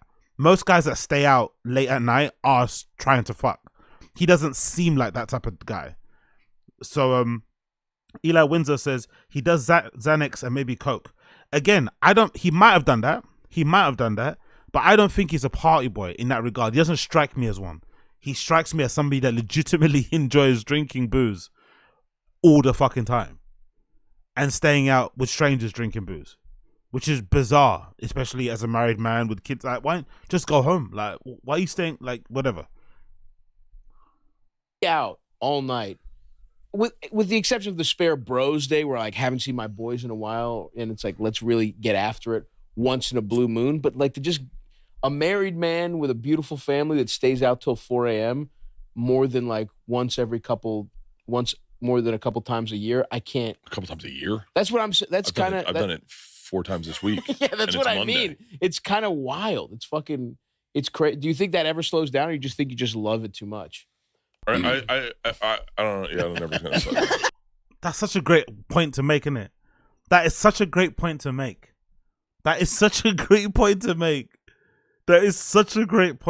Like, does it ever slow down? Don't you ever? And for me, it's not even like slowing down, which it did actually slow down. Unfortunately, like there are some times where I kind of wish I could still have that kind of tempo. I'm not gonna lie. There are times where I wish I could be like out from Friday to Monday like I used to be. And I'd literally would go out on the Friday night. I might DJ. Then on the Saturday night, I might go and party. Sunday night, I might go DJ at fucking Forest Rave somewhere. And I'd just be out and I'd be chirpy and good. And I'll just be hyper and ready to go out and socialize, have a good time. But nowadays, forget the alcohol and the drugs. Like, my social battery runs out way faster. Sometimes I go out and I don't even drink a drop of alcohol and I just get tired of like being around people, you know? I just get tired of being like having everyone's personality, because again, a nightclub is definitely, or a bar is definitely a place where everyone's personality is screaming at you because they're intoxicated, because they're in a bar or they're dressed up or whatever. It just gets boring after a while. You're just like, you know what, I need a bit of a break, and you just kind of let it go. So it's interesting, but is in a position where he has the means and the resources to take more days off than you and I do, right? He can kind of call in sick every day because he works for himself and shit, and he still doesn't get bored. Like hangovers, especially alcohol hangovers. I think alcohol hangovers, in my personal opinion, are probably worse than any drug hangover. I'm not too sure if you guys agree in the stream chat. The hangover after a heavy night of boozing really makes you question all your life choices. So the fact that he continually does this into his 60s now and doesn't get bored, like, it's like, even like really, you don't get bored of like that booze hangover. Like, it just gets tiring after a while. Like, and booze unfortunately has that diminishing returns. That initial buzz is amazing, and it's like, oh, you just get tired of it. It's just like annoying. And I couldn't imagine having all the resources and the time and the money that he has and spending all of it hungover. It feels like such a waste of time, such a waste of that kind of blessing you've been given on earth, to be like spending half of your day hungover, having your wife make you a fry up or something, or bake. It's just like, really? You're spending your time like all dreary-eyed and blurry because, I'd want to be alert and up and going out, walking the dogs, having a good time, hanging out with the wife. Like, I don't know. It's just the fact that he's not bored of it is what fascinates me, to be honest. That's the thing. The fact that he's not bored of it, like he doesn't even just stay at home and booze. He loves hanging out with the fans. He loves meet and greets. He loves going to the bars afterwards. He looks forward to the staying on the bus for the Fully Loaded tour and drinking. He loves all of that. It's like, whoa, you never get bored. Like, I wish I could be that way. I really do wish I could be that way. I really do wish I could be that way. Big up, hey Martinez, it's not worth it the older you get. I tried to party all night. Once your social battery is done, I'm trying to turn. Exactly, Abe, exactly. Once that social battery is done for me, it's out. And nowadays, I'm so fucking sensitive to like vibes. Before I could power through. Before, if it's a shit night, I'll just go just so I can get fucked up. But nowadays, if I get annoyed in the queue, if somebody pisses me off in the search, if the cloakroom person is just annoying, if somebody just is annoying in the club, it immediately spoils my mood and I'll just be out. You know what I mean? And I can't really enjoy myself again. So I'm in that kind of zone, which is why I have to kind of really space out my fucking nights out and maybe go out once a month, once every other month or something, and that's it. So I find it startling how this guy doesn't get bored. Like, if I'm bored, how are you not bored?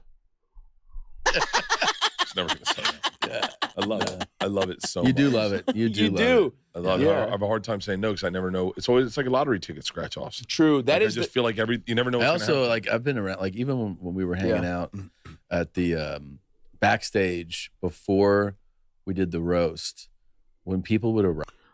Big up Tetris. He can drink and recover because he's on all kinds of testosterone, peptides, and vitamin 4, vitamin D. Yeah, I know what you mean. So yeah, I get you. A lot of big DJs do that too. They do that. What's that cocktail shit that they do after a night out? I think Joe Rogan promotes it too. But a lot of DJs do it too, where they give you all these vitamins and shit. And I think they give you hydrate. I don't know what they do. It's all these. I think it's like an IV thing, isn't it? Right? It's IV. They come in and give you all these like nutrients and shit, and you just sit there and it kind of helps you to recover and whatnot, which is kind of wild, to be fair. Like, surely at that point you have to question your life choices. If you have to kind of get, you know what I mean, IV to kind of help you recover, maybe just slow down on the drinking, innit? Like, maybe, I don't know. Arrive, they're like, oh, people have arrived, and I'm like, cool. Yeah. And he's like, you want to go say hi? Right. And then I watched him, like, he comes alive. Yeah. At socializing. I think it's pure real. Fucking hell, Assad Aziz. Bert is constantly seeking the validation that he never got from his parents. Yeesh. I'd do you one better, sir. Maybe he's seeking the validation that he never had because he was never cool. You know? Because sometimes when I think of like my younger years and I think of that person that was like the party boy, the party girl, sometimes they were the extrovert type, but sometimes they were also the person that was trying desperately to fit in. You remember that person when you were younger that was overly hyped on the parties and the link ups and the drink ups and the hangs and always asking for what the plans were and where you're going to be. Are you going here? Are you going there? Sometimes they were overcompensating because maybe in high school, maybe in a previous college, they were dorks and they maybe weren't really included in things, and they told themselves never again. And they go to this new place. They just want to make a good impression. They want everyone to like them. They want to be the center of everyone's attention. You know? Like Bert says all the time, I want everyone to think like, oh yeah, Bert's here. Maybe that's part of it as well. So he's not only trying to, make up for the love he never got from his parents, but also make up for being kind of left out when he was a young kid. God damn. Like just purely extrovert. Yeah, shit, totally. Where it's like, and I think everybody thinks if you talk for a living, you're like that, but that is because Bobby was like that too when I would open for Bobby, and I'm much more of a Bobby Kelly. Okay, oh yeah. I'm much more of a like, let me get my head right for the show type of guy. We would go out, he'd be smoking cigars, we'd be talking to fans, real extrovert. We'd have shit. dinner. Yeah. He'd go to like a big dinner right before the show, and I'm like, bro, I need to usually after too. Yeah. Back then, Bobby was just. Oh, dude, me and him. Yeah, I need to watch it. I've never watched Van Wilder. Yeah, big up Tedru, 2 inches 4 kid. I've never watched Van Wilder. I maybe have to watch that. I never watched that before, to be honest. Van Wilder's a pretty big movie when it came out. Being the ultimate party guy must have broke his brain. Yeah, for sure. He still talks about that Rolling Stone article to this day. That Rolling Stone article was written when he was, 21, 22 or something? He still talks about that Rolling Stone article till this day. That says everything about his life, man. Like, imagine how sad you have to be. Imagine, like, what? Circa 2013, we were like, honestly, we may have been fatter than you were drunk. Do you know what I mean? Like, Jesus Christ, Stavros. One more time. What a diss. We were fatter than you were drunk. Like, we were like, honestly, we may have been fatter than you were drunk. Do you know what I mean? Like, which is tough to pull off, bro. We might have been we were crushing food in a fucked up way. Yeah, the amount of food, like, he got real big. We were fat. Yeah. I mean, we were both so fucking fat. It was. Big up fucking Stavros. Big up fucking Stavros. I really enjoyed his appearance on Two Bears One Cave. It was great to hear him roast Bert. It was also funny to see Bert avoiding certain questions and changing the subject when they got uncomfortable. Bert he's the annoying, friend therapy guy. He kind of wants therapy, but he kind of doesn't. When it starts to get to when you start to get to the real core of the issue, he suddenly clams up and doesn't want to talk about it anymore and switches the topic. But when it's something that he actually does want to talk about and it's easy and it's light and he can kind of pontificate and bloviate and just kind of go around and ramble, he'll talk about it. But the moment you start to get to the heart of the issue, the moment you start to actually talk about what actually is going on, he wants to avoid it. Nah. Don't avoid it, brother. You brought it up. You brought it up, motherfucker. You brought it up. So, let's quickly switch tack. Let's quickly switch tact. And let's talk about my friend, my buddy, my Cody, my Brody, my Brody, my guy, my Killy, my friend, my human being. We have to talk about the one and only. You know who we're talking about. You know who we're talking about. You know who we're talking about. You know who we're talking about. We have to talk about the one and only Yuri. Yuri is currently on live stream, making sure his rent is paid. And look at what Yuri's doing on his live stream. This is what the content Yuri's doing on live stream. This is the things that he thinks people are jealous of. This is the life that he thinks everybody wants. Look at Yuri. Yuri's currently on his Kick stream doing a closet wardrobe stream thing where he's sitting down with a GoPro inside of his closet and streaming in there for 24 hours. And I guess every time you tip, maybe it adds more time to the time. I don't know. But whatever it is, do you know how redacted this is? And he's writing people's names on the fucking card. He was lying down. There was a bit where he was lying down. I watched a bit of the stream and you could see the bottom of the soles of his feet. And they were so black. I've never seen feet that black unless they're my feet. The soles of his feet were covered in literal soot. He's got like wooden floors in his home. So clearly no one, mops the floor, brushes the floor. Can you imagine the amount of gunk that must be all over there? What it must smell like, what he must smell like. He doesn't shower that often. God Almighty. And this is what he's doing. And the wild thing is, big up Elo Winslow, Riley is there. They've agreed to some weird pact where she's not going on stream. She talks. There was one particular stream I watched where she was off camera, but the camera wasn't on her. He kind of pointed it away so she wouldn't be on camera. She sometimes talks through a wall or talks through a door. She sometimes will be in the chat, but she's not appearing on camera because she doesn't want the trolls or the people in the chat. It's like, bro, why don't you just have a healthy relationship on camera so you don't have to like hide behind a door or be in the fucking chat or be off camera so people don't see you? Why not just have a healthy relationship and not argue on camera? Is that okay? Or is that not possible? Whatever. But this guy is sat in his closet somewhere holding a mini Reboot's cube streaming. This is what he's doing. And I'm actually curious, what's he actually doing right now? Is he sleeping? Let's actually see what he's doing right now at this minute. What's he doing? Harmonious Yuri Man, there we go. What's he actually doing right now? I'm curious to see what he's actually doing right now, because this guy's nearly 30 years old, or he is 30 years old.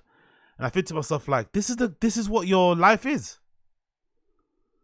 Exactly, King Bayo. That's why he scares me, and that's why I talk about him too much. Because this could be me. I know this could be me. Listen to his stream now. We paid the extra fee to get the fucking drywall installed on top because we're not into the whole brick feel. We said, fuck it. When we got this. And somehow this content has raised $400. Look at the tiers of what you can do during this content, during this stream. $1 pays for one envelope, I guess a message or something. $5 you get to change the color of the room LEDs. $10 you get to have a song played for 2 minutes. $25 for a shot. Yo, you have to give him credit. Fair play. Fair play. If his fans are paying for this, fair play. You have to give him props. $25 for a shot. $30 for a 5 minute of darkness. $35 to take my spliff away. $40 for rotten egg cracked in a room. $50 to smoke a full backward. $60 for 1 hour of sobriety. $75 for 100 grams of edibles. And $100 to take everything away for 1 hour. What the fuck is this? And look at each other if you wanted. The issues of the past are no longer. A brick in your face? Okay, dude. Happy to see you in your closet. This is not a closet, bro. This is an apartment. I'm not gonna lie though, chat.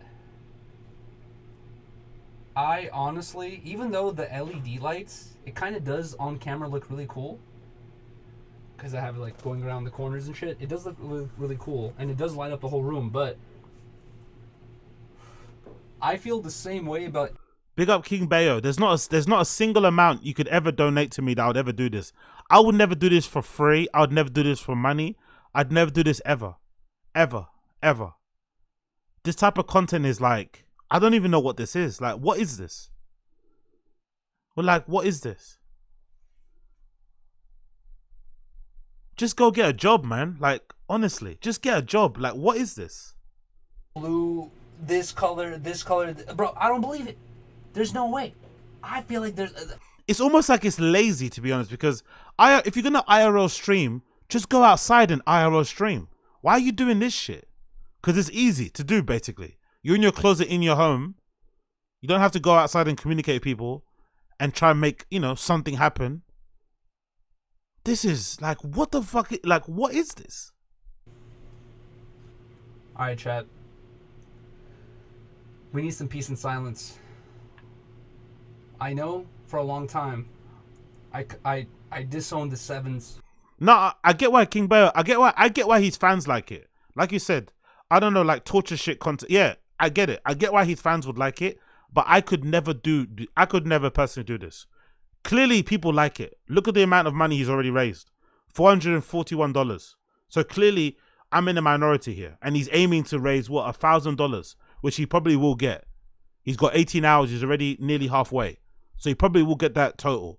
But it's like, okay, bro, I guess so, innit? 4, 3, yo. Okay, so this one just changes color and it stays on the color you left on. Big up Mike Johnson. We definitely need an AG closet stream. We definitely don't. We definitely don't. In between. What does this one do? Does the same thing, I guess. Yeah, okay. Cool, man. Anyway, that's Yuri. Yuri's having a blast. Yuri said we're jealous of him and everyone wants his life and shit. Everyone's intimidated by him or something. This is what we're intimidated by. Okay? I guess so, brother. I guess so. I guess we're all intimidated. We're all fucking intimidated. That's what we are. We're all fucking intimidated. I don't know, man. I don't know. I see some of my stuff, I'm like, what? Intimidated? Okay. Cool.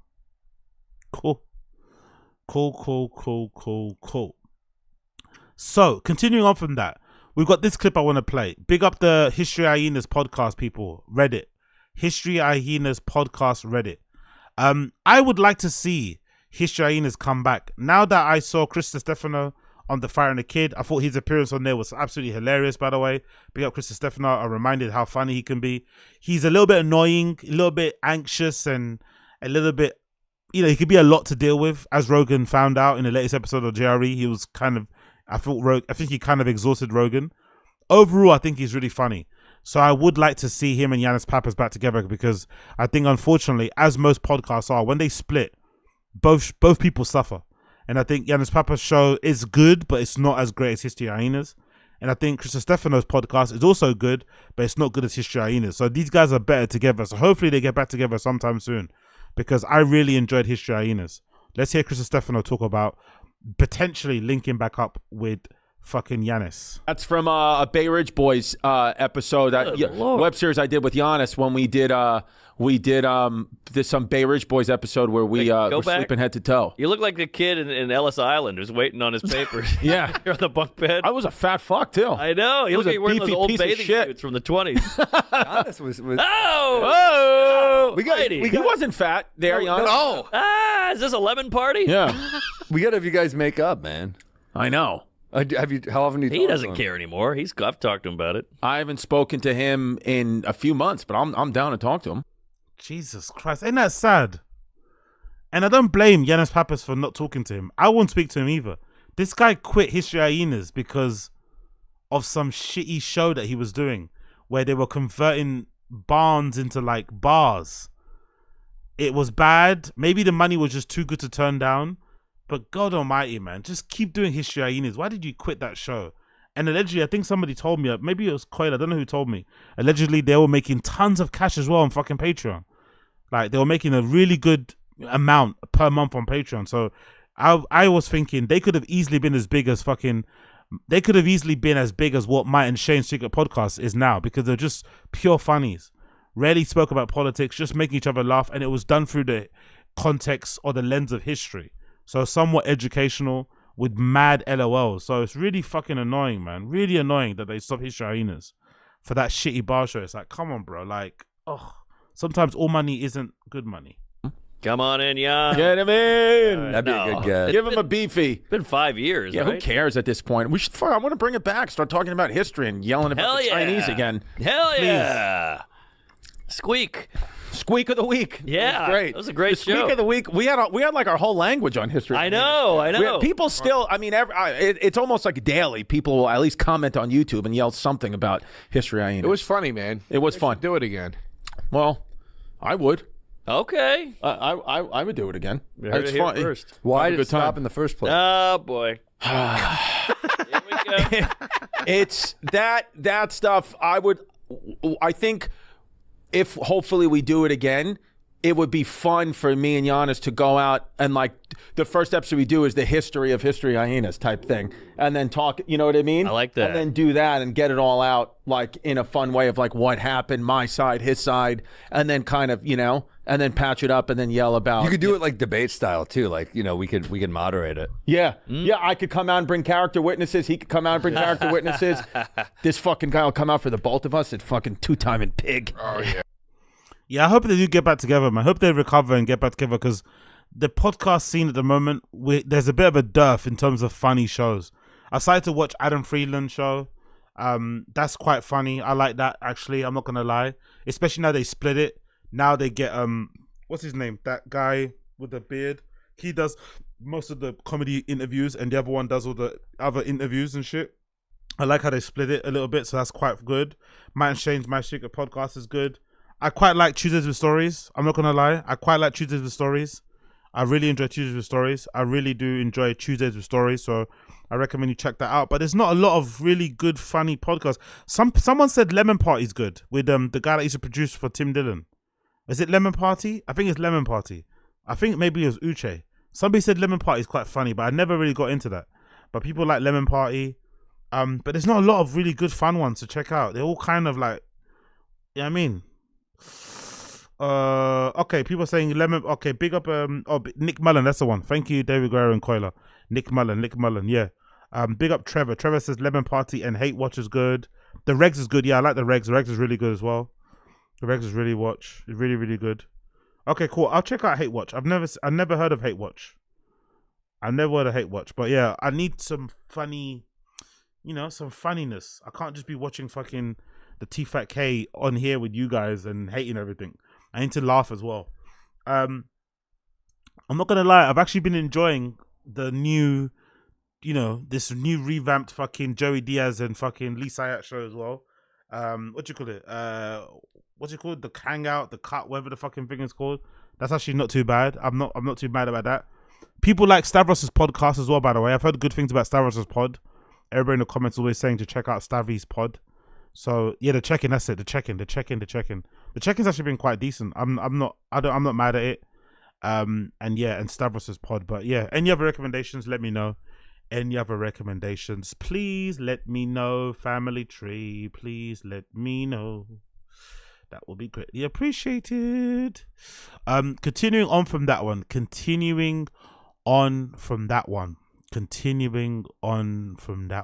Cool. We did that. Let's also play this clip. We have to play this clip, right? Big up the one and only. Is it Harland Williams? That's his name, right? Big up Harland Williams. Big up motherfucking Harland Williams. Please, we have to big up Harland Williams one time, right? That's from... Let's big up Harland Williams. Let's big up Harland Blood Clark Williams. Because this guy's a fucking G. I'm sure most of you guys have seen this clip, but let's play this clip of Harland Williams on Joe Rogan podcast. Absolutely legendary bit. This is what comedians should be doing on podcasts. Not fucking debating about Israel, Palestine and shit. Be funny, please. Be funny. This was about 7 years ago. I'm up on a hill in Banff, out in Canada, in the Rocky Mountains. Grizz, Grizz, and I'll use a line from Chitty Chitty Bang Bang. Remember Caractacus Potts? Mm-hmm. He was the father to Dick Van Dyke. And he used this line where he's singing, he goes, he's doing... Yo, big up David Guerrero. Thank you for that suggestion too. Sag Daddy the Pod, Brendan Sagalo. I've been saying this for years too. Okay, cool. I'll check that one out too. Big up David Guerrero. Doing a song in Chitty Chitty Bang Bang, and he does a line where he goes, and the bear came a lolloping over the mountain. And I'm sitting there... I don't know how Joe Rogan didn't laugh at that. How can you lolloping over the mountain? Such a good accent as well, by the way. Such a good accent. How did he not laugh at that? Picking blueberries. And this behemoth comes flying over the hill. So that was a grizzly bear. It was a grizz. And when they... It was a grizz. He keeps referring to a grizzly bear as a grizz. It was a grizz. Attack. They roll you. They roll and claw. And I've never done this, but...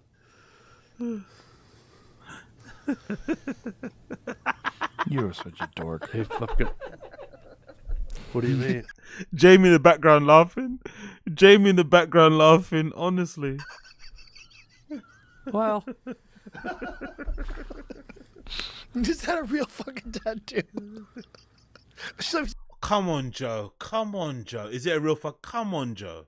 Please, for the love of God, Joe Rogan, please, be serious. See that again? Let me see that again. Dude, this is not easy for me to talk about. Let me see. The bear came a lolloping over the mountain. And that tattoo belongs to a mechanic in Idaho, and you need to give it back to him. Joe? Let me see it again. What the? Let me see it again. The bear came a lolloping over the mountain. What? How dare you? Is that sir? the longest anyone's ever gone for a gag? That's the furthest anyone's ever gone. You actually got it tattooed on your chest. Well, hang on, guy. I'm trying to tell you, I got attacked by a grizz. You know what?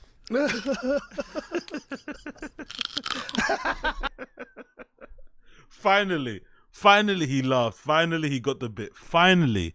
It took him a while, but he finally got there. Motherfucker, man. Honestly, big up Harland Williams. Thank you for restoring the feeling. Thank you for reminding Joe how pleasurable and how pleasant it is to laugh. Thank you for reminding Joe Rogan that laughing is fine. It's fine to laugh. It's fine to have a bit of a chuckle. It's fine to not take yourself so seriously all the fucking bloody time if you don't mind. Please LOL. Please laugh. Please have a good time. Please let your fucking, let your guard down a little bit. Stop being so tense up on fucking political issues. Big up Asad Aziz. Oz Plaza watch Harlan Williams small clip Cinnamon Angels fly away with Bobby Lee. It's great Harlan styly comedy moment. Why not, brother? Why the fuck not? Let's get that up then. What's that one? Harlan Williams, Cinnamon Angels fly away. Let's see. Let's get this shit up on here. Bear with me a second, my friend. Harlan Williams, what's that? Cinnamon. Oh, it comes up straight away. Cinnamon Angels fly away. Let's see what I'll go on for this. Let's see. Bear with me a second. First link. And let's get this going. Let's see what this is all about. Let's see what this hype is all about, yeah? Let's see what Asad is talking about here. 1 second. Let it load for me. But bear with me uno segundo, my friend. Cool. Hey, yo, big up MJ Ranger. Joe equals guilty of laughter. Yeah, exactly. Fucking hell, Rogan, man. Honestly, he goes on as if like his podcast is MIT or something, man. Relax, bro. Aren't you a 20-year comedian, like 30+ year stand-up comedian yourself? Pass at the Comedy Store, like you've got your own comedy club. You don't want to laugh. What? Anyway, let's play the clip. Big up Asad Aziz. Bobby Lee can't believe Cinnamon Angels fly away is a real charity. What's this about? Have you been to Italy, Guy? Guy, I haven't. Don't need to, Guy. Why not? Don't you like lasagna? I can get lasagna here, Guy. Guy. All right? Settle down. Oh, dude, don't get combative with me, Chacho. Wow. Aye. Can I drop a little thing about my charity? Yeah, for Hollywood sure. has a charity. Yeah, go ahead. It's tough to talk about, but it's about a allergy. It's called Cinnamon Angels Fly Away, and it's for children that have cinnamon allergies. And it's all the money goes to. Okay, well.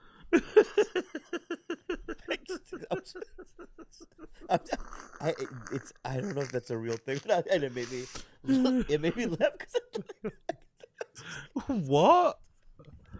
Is that a real thing? Yeah, you can Google it. Yeah. So what? I'm so sorry. Can we just cut that off? There's probably a child right now with swollen ankles. All right. Can we just start over and say it again? And I'm so sorry. That was fucking my bad. I'm so sorry.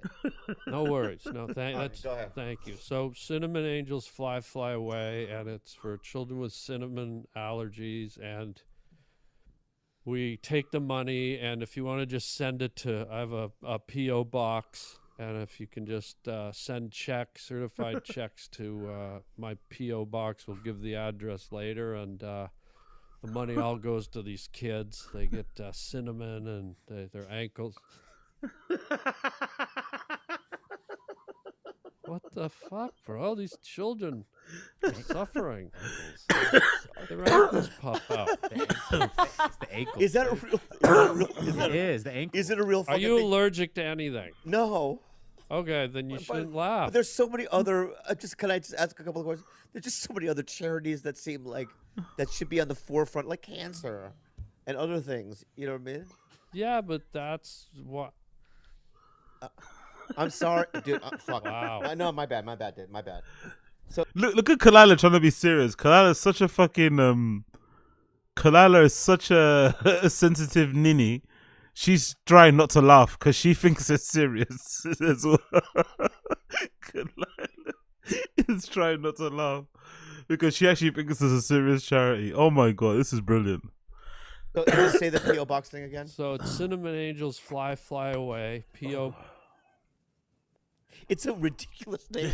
Cinnamon Angels fly away.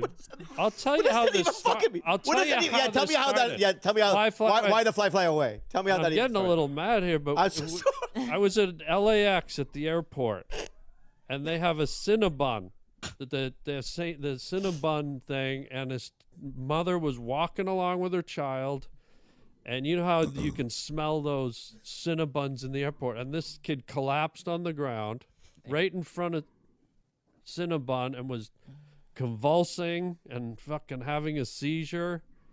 And I was like, I'll be goddamned if I ever have that happen on my watch. So I started Cinnamon Angels Fly Away. You know what? No, man, I know. So maybe change the name. Really? Fly Away doesn't make any sense. Because it's an airport? Yeah. Oh, that's not why I didn't know. And when they die, they fly away on a cloud of cinnamon. So check that out. You say with a straight face. Stay tuned to that. Oh god. How do you say? Stay tuned, or what do you say? Check it out. Check it out. Yeah. No. Get involved. Get involved. Get involved. Yeah. Cinnamon. No. 2 cinnamons? One cinnamon. Just one cinnamon girls. Angels. Cinnamon angels. Angels fly away. Yeah. All right, so go check that out. Yeah. Thank you. Any other charities? Are you good? Oh, that's brilliant. Big up Harland Williams. Big up fucking Harland Williams. Big up Harland Williams. Big up motherfucking Harland Williams. What are you guys talking about here? What are you guys talking about?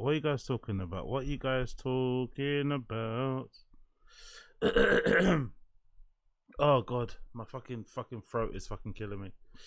Oh yeah, the Kendrick thing, innit? Yeah. I need to check that out actually. Kendrick performed. I'll probably check out the replay. I don't think it was on UK Amazon for some reason. It wasn't on UK Amazon. I don't know why, but it wasn't on UK Amazon, so I'll probably check it out later. But yeah, big up Kendrick, I guess. Big up Kendrick, but Drake's the one for me. I don't give a fuck. Drake's the one. I still love Drake. Don't give a fuck. So let's continue. Let's continue. Have you guys seen this? This is fucking hilarious too, by the way. I'm sure some of you guys have already seen this before. Whoops. I'm sure some of you guys already seen it before. Have you guys seen this? I'm sure you've seen this. I'm sure you fucking seen this. I'm sure you have seen this. Such a great bit. Big up Shane Gillis. Big up Shane Blood Clot Gillis. Whoops. Pause that. Let's go back again. This is fucking fantastic. The night the United States killed the leader of ISIS, Trump comes out of the Situation Room at like midnight, walks up in front of the entire world at midnight and just goes, Abu Bakr al-Baghdadi is dead. He died like a dog. And meanest shit talk you've ever heard in front of the whole world. Abu. We could hear him crying. I said, Abu, don't cry. Abu. Let me tell you something. Abu cried. He cried quite a bit. I wouldn't have cried. Crybaby Baghdadi. That's what we were all calling him.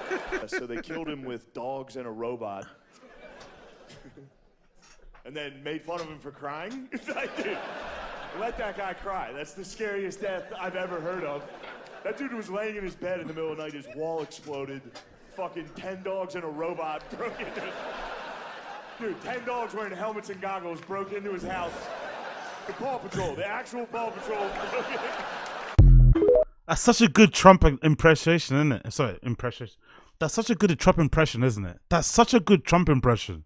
I didn't know he was that good at doing Trump impressions. That's such a good Trump impression. The night the United States killed the leader of ISIS, Trump comes out of the Situation Room at like midnight, walks up in front of the entire world at midnight and just goes, Abu Bakr al-Baghdadi is dead. He died like a dog. And meanest shit talk you've ever heard in front of the whole world. Abu. We could hear him crying. I said, Abu, don't cry. Abu. Let me tell you something. Abu cried. He cried quite a bit. I wouldn't have cried. Crybaby Baghdadi. That's what we were all calling him. So they killed him with dogs and a robot. And then made fun of him for crying. It's like, dude. Big up Joel from MIA. Big up Joel from MIA. He spotted that one, didn't it? I don't know what I was thinking about, mate. I don't know what I was thinking about there. Big up my self-inflicted Chauvinese. Let that guy cry. That's the scariest death I've ever heard of. That dude was laying in his bed in the middle of the night. His wall exploded. fucking 10 dogs and a robot broke into his... Dude, 10 dogs wearing helmets and goggles broke into his house. The Paw Patrol, the actual Paw Patrol. Honestly, big up fucking Shane, man. Absolute legend. That's such a good impression. I never knew he was that good at doing Trump impressions. That's fucking brilliant. And people, fuck up Trump impressions because, they're easy to fuck up. But that's a really good Trump impression. I'm not going to lie. He fucking killed that one. So big up Shane Gillis. Big up Shane Gillis one time.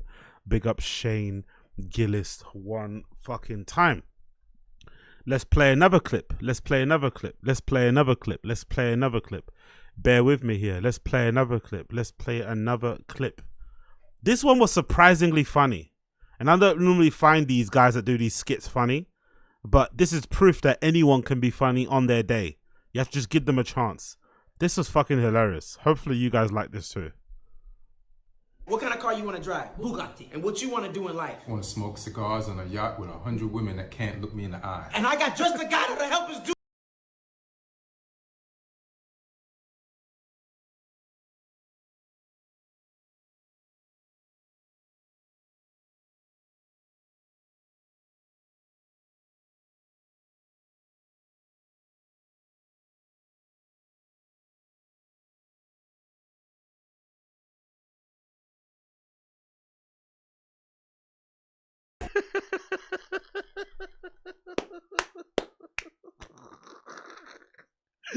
He looks so much like him, doesn't he? He looks so much like him. He looks literally like Andrew Tate. He looks like a spitting image of Andrew Tate. It's so fucking good. I swear to God I thought that was him. Yeah, exactly. He looks so much like him though. Honestly. Wow. Honestly, he looks so much like him. One more time. Honestly. Exactly. Big up. He looks just like him. Exactly. Even the slopping shoulder. Exactly, Austin. Honestly, bro. Honestly. One more time, please. One more time. What kind of car you want to drive? Bugatti. And what you want to do in life? I want to smoke cigars on a yacht with 100 women that can't look me in the eye. And I... That's such an underrated line, by the way. That's such an underrated line. That is such an underrated line. I want to smoke cigars on a yacht with 100 women that can't look me in the eye. And I got just the... I want to smoke cigars on a yacht with 100 women that can't look me in the eye. And I got just the guy that'll help.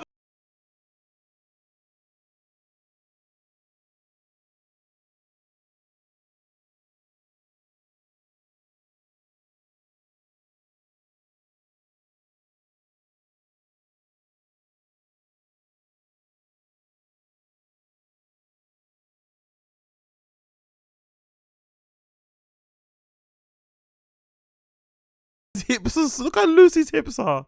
Look at how loose his fucking hips are. Those hips don't lie. Look, even the way he's standing. Even the way he's standing, bro. That looks like Andrew Tate. Look at that. Look at the hip. Look at the hips. The hips don't lie.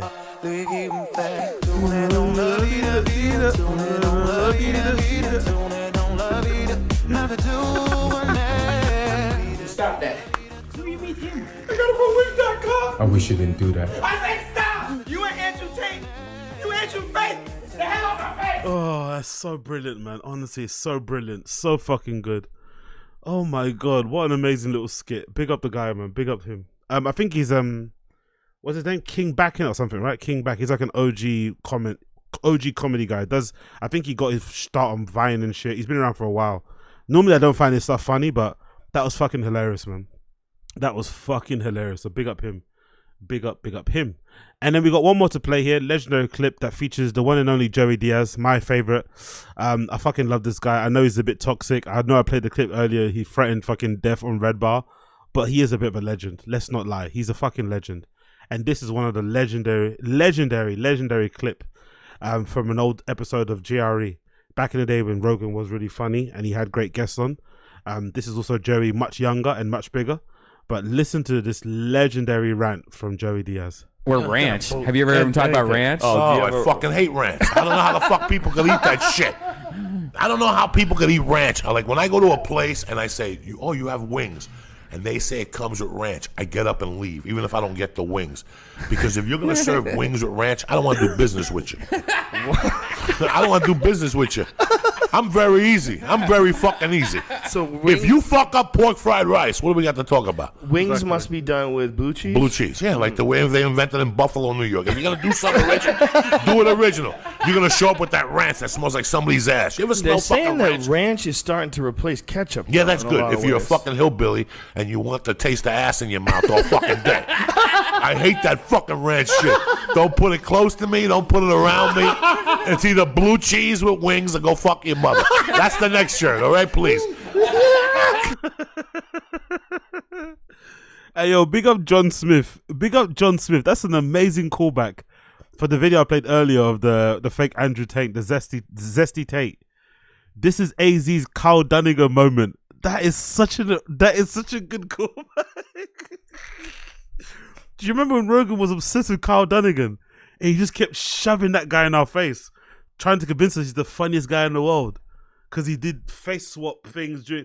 Where the fuck is Carl Dunnigan, by the way? Does he perform at the Comedy Store? Does he perform at the fucking Mothership? Where's Carl Dunnigan? He was on Rogan so often. Rogan loved that guy, bro. He loved Carl Dunnigan. I don't know what about Carl Dunnigan Rogan loved, but those face swap videos, the Caitlyn Jenner one, like why did he find that stuff so funny? I never understood it. He couldn't let it go. He couldn't fucking let it go. Honestly, like, I think he's homeless. What? Carl Dunnigan's homeless? Really? He's somewhere testing ivermectin. Is fucking hilarious. But yeah, I don't know, man. Big up Carl Dunnigan. Big up fucking Carl Dunnigan. Honestly, he had a good run, but in the end, you know, the funnies wasn't funnying. In the end, the funnies wasn't funnying. Big up Young God Vibes. Wagwan. He's somewhere trading Forex. Oh, fucking hell. Big up Young Old Vibes. Big up Young Old Vibes. Okay, cool. We did that. Let's continue. Let's continue on. We have to play this legendary clip again. Big up the Fire and the Kids subreddit, guys. Big up the Fire and the Kids subreddit, guys. Big up the Fire and the Kids subreddit, guys. We have to play this legendary clip. You don't know that went viral? Yeah, exactly. This again, I think this is again another indication or another. We should have probably, I think most people knew. I probably didn't at the time. But this is definitely an indication that Brendan was never going to make it. Brendan was never going to make it as a stand-up comedian, innit? Because this is obviously as much as this is Howie Mandel maybe being a bit, sorry. As much as this is Howie Mandel being a bit mean and bringing up something embarrassing, it's also Howie Mandel trying to be a comedian and trying to give Brendan something to work from so they can riff and have a bit of a joke. But you almost get the feeling that Brendan gets very defensive and doesn't know how to riff and doesn't know if they're laughing at him or laughing with him. You know, he's really kind of worried. But it's like, bro, you're a comedian. Even if they are dissing you, make it funny. I don't know, clap back at fucking Howie Mandel. He's got a lot of things you can fucking diss him about. But he was so caught. He was like a deer caught in the headlights. He didn't know what to do. He was really confused at what to do. So listen to this clip. This is a legendary clip. We're on Logan Paul's podcast. You had a camel toe. Oh my goodness! You had a camel Oh, toe. wow. Do you remember that? No, I don't. That's what you have. What do you call that? A moose knuckle? knuckle. That's just my Don't nuts. That's in this room. That's me nuts. That's me nuts. The nuts. It Those drives me vagina. jeans- those jeans That's a were- denim vagina. No, those are big nuts. Those some No, big those nuts. aren't big nuts. That's a denim vagina. No, that's my nut split like that. You know what the No, problem? it- You know what the problem is? The jeans are too tight. Oh, really? That's You not think the so? problem. No. I'm really thinking about myself right now. I know where you're going with this, Howie. My nuts are too big. That's not where you're going. it What is. size shoes do you wear? 13. Well, you know what that means. Giant that means nuts. you have a giant vagina. They always say your shoe Gaping. size is the size How do of you your walk into vagina. And that went viral. This shows you how little I pay attention to. You didn't know that went viral? No clue. You can make a shirt out of that. I don't pay Merch. attention to any of that. Granny. I'll get a Hold on. That went viral, but he doesn't know that went viral. So how do you know it went viral? One more time. What an epic line that was. That went viral. I have no idea how it went viral. What? One more time. One more fucking time. Vagina. They always say your shoe Gaping. size is the size of your vagina. And that went viral. This shows you how little I pay attention to. You didn't know that went viral? No clue. You can make a shirt out of that. I don't pay Merch. attention to any of that. Granny. I'll get emotional here. Leave this, Chin. Don't edit this out. It drives me Nuts. That guy, legendary. Brian Callen's friend peeping into the T-Fat-K studio office, watching them record Golden Hour, thinking, what the fuck are these losers doing in here? What the fuck is this shit? What are these dorks doing in here? Why is Callen taking so long? I want to go to the bar. I want to fucking try and, pick up some girls at fucking, on fucking Figueroa. What the fuck is he taking so long? Let's jump in the fucking Porsche and go pick up some slaws. Who's in there? Is that fucking Chris D'Elia? Is he still alive? It's like, what the fuck is going on here? He just walks back out. That's like most people's reaction to T-Fat-K. Most normal people who aren't us losers, who aren't this fucking committed to watching all this shit, most people see the redactedness, they see it and they just walk out. They see it. Most normal people just see what's going on and just leave. Like, what? Look, he was so optimistic when he walked in at first, and then as soon as he popped his head in, he was like, nope. Honestly, one more time. Look at him.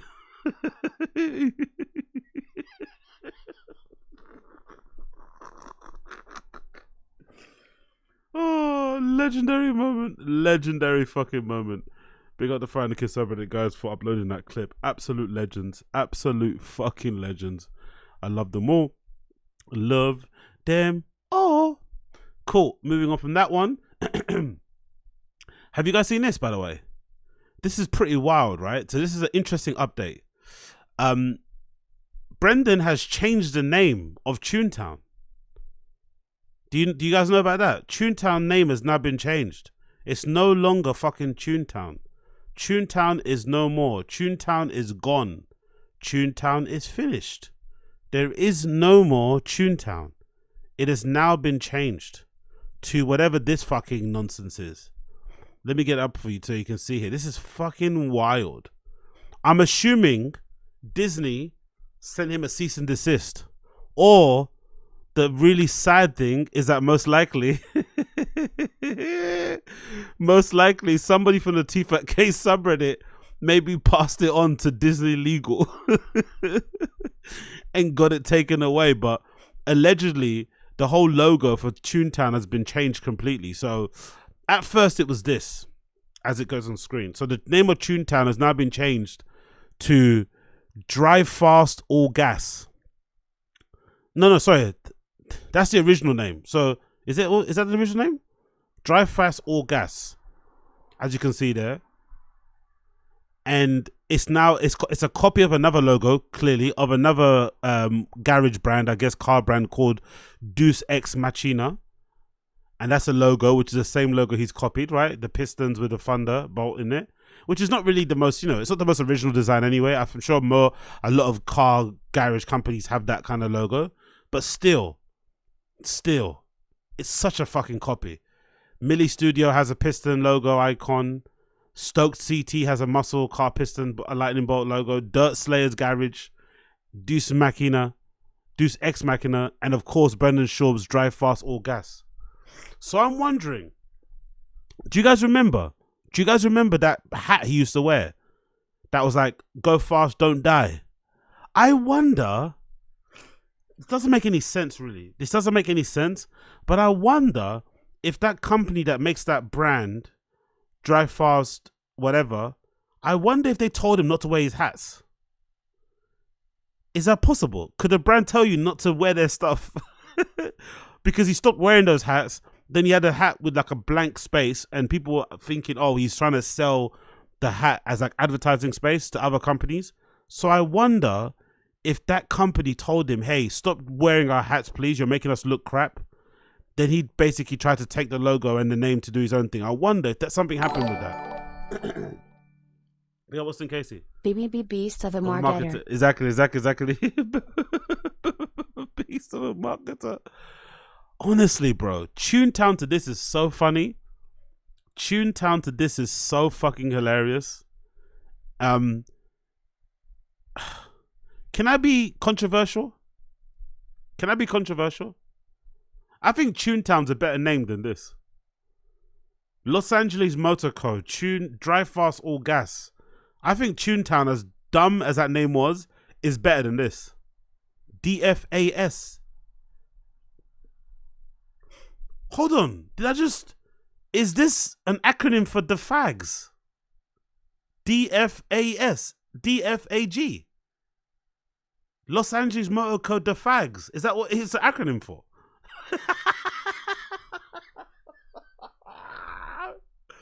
The fags. Oh my God. Does he know this? Los Angeles The Fags Motor Co. T-Fat K, The Fags. Oh my God. Honestly, only Bappa could change the name. Could change the name of Toontown to The Fags. That is wild, bro. I just realized that. What? Hold on. DFA. Oh, fucking hell. Honestly, bro. Because the other one is, what was it? Is it Drive Fast, Don't Die? Isn't it, right? Whatever that hat was. So it's Go Fast, Don't Die. That's the thing. It was Go Fast, Don't Die. Which is actually quite a cool little saying, I'm not going to lie. So those are the hats he was wearing, right? Brendan was wearing these trucker hats. And he stopped wearing them. So I wonder if this company told him to stop wearing their stuff because he was making it not look cool. Who's the founder of this company anyway? Who's the founder of this? Who's the founder of Go Fast, Don't Die? Would he not like Brendan? What's his name? This guy with the hair, right? This guy with the hair, I'm assuming, is the founder of Go Fast, Don't Die. Motorcycle company, Don't Fast. Oh, it's a motorcycle company anyway. It's not even a car company. Oh, so they do like, okay, so they race, so they have like cafe racers. I always wanted a cafe racer. Do any of you guys ride motorbikes in the stream chat? I always wanted a cafe racer, man. I always wanted a fucking cafe racer. There was a time where I was super into all that shit. I think there was a time where I was watching fucking, what's it fucking called? The show with the fucking bikers. Oh, man. I always wanted a fucking cafe racer bike. I swear to God, I really wanted one. Sons of Anarchy, that's the one. Sons of Anarchy. Sons of Anarchy. I keep fucking forgetting the name. But I think we all had that thing, right? Where we watched Sons of Anarchy and we got fucking obsessed with bikes and shit. Started looking up MCs, local MCs, seeing where we could get our car. Like, do you know what I mean? So okay, so this Go Fast Don't Die company isn't a car company or a car garage. It's actually a motorcycle company. Okay, I had no idea. Fair play. And the founder is this guy called Brady McNeil. Brady McNeil. Is Brady McNeil? Brady McNeil is McLean. Sorry, is he on Instagram? Let's see if Brady McNeil is on. Brady McLean is on Instagram. Brady till death. This is probably him. I wonder if Brendan got told to not wear their stuff, man. I'm really curious to know. It's obviously not likely because you can't tell anybody not to wear your stuff. But I wonder if Brendan maybe reached out to try to get free shit. They said no. Then he stopped wearing it. And then at the same time, Disney said stop using Toontown. And then obviously Brendan, the consumer professional, he decided to just jack their logo, you know? He decided, you know what? If you don't want me to wear your stuff, I'm just going to steal your logo. So that's the guy, right? That's the founder of the company, Brady McLean. Would this guy be friends with Rogan, with Brendan? He probably wouldn't, it, right? Look, he does jiu-jitsu. He does CrossFit. He's got tattoos and shit. He would like Brendan, wouldn't he? Oh, look at that bike. Oh, look at that bike, bro. Look at that bike, bro. Honestly, look at that bike. Look at it. Man. Yeah, he does CrossFit. He's top off all the time. I think this guy would like Brendan. What do you guys think? Do you think this guy would like Brendan? Or you think he would tell Brendan to fuck off? What do you guys think? It's just dawned on me, life is about fleeting passes. Seems like last night riding the motorcycle into a new story. It's him riding the bike with a camera, looking badass, standing up and shit, having a good time. Do you think this guy would like Brendan? Didn't one of these guys get CTE? I miss the old days. I wonder if he can join the D4K. He would tell Brendan to fuck off. Okay, King Bear, you guys, okay, cool. Let's actually check. I'm curious to know. Let's see here. Let's see if Brendan's following this guy. Can we check? Can we check this? We can only, yeah, true, we can't. If any of you guys are following Brendan on social media, can you guys check these social media and see if Brendan follows him? I can't because I don't follow Brendan, so I don't know. But if you guys are following him on social, maybe check to see if Brendan's following this guy. Because I'm curious, was he told to fuck off? Was he told no sponsorship for you, sir? I wonder. Because he looks like, he looks like he could be, someone said he could be BGL's brother. He looks very BGL-esque. And he does all the stuff that Brendan likes. Lift weights, fights and shit, has tattoos.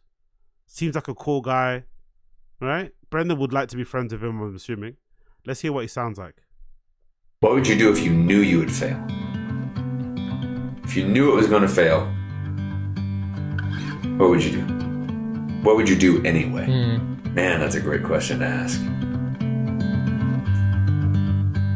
Because probably if you do that and it fails, it didn't really fail. It just failed based on a standard that was made up by somebody else. Because if you would do it even though you knew it would fail, and you did it, you succeeded. This is very lame, but he does seem very sincere.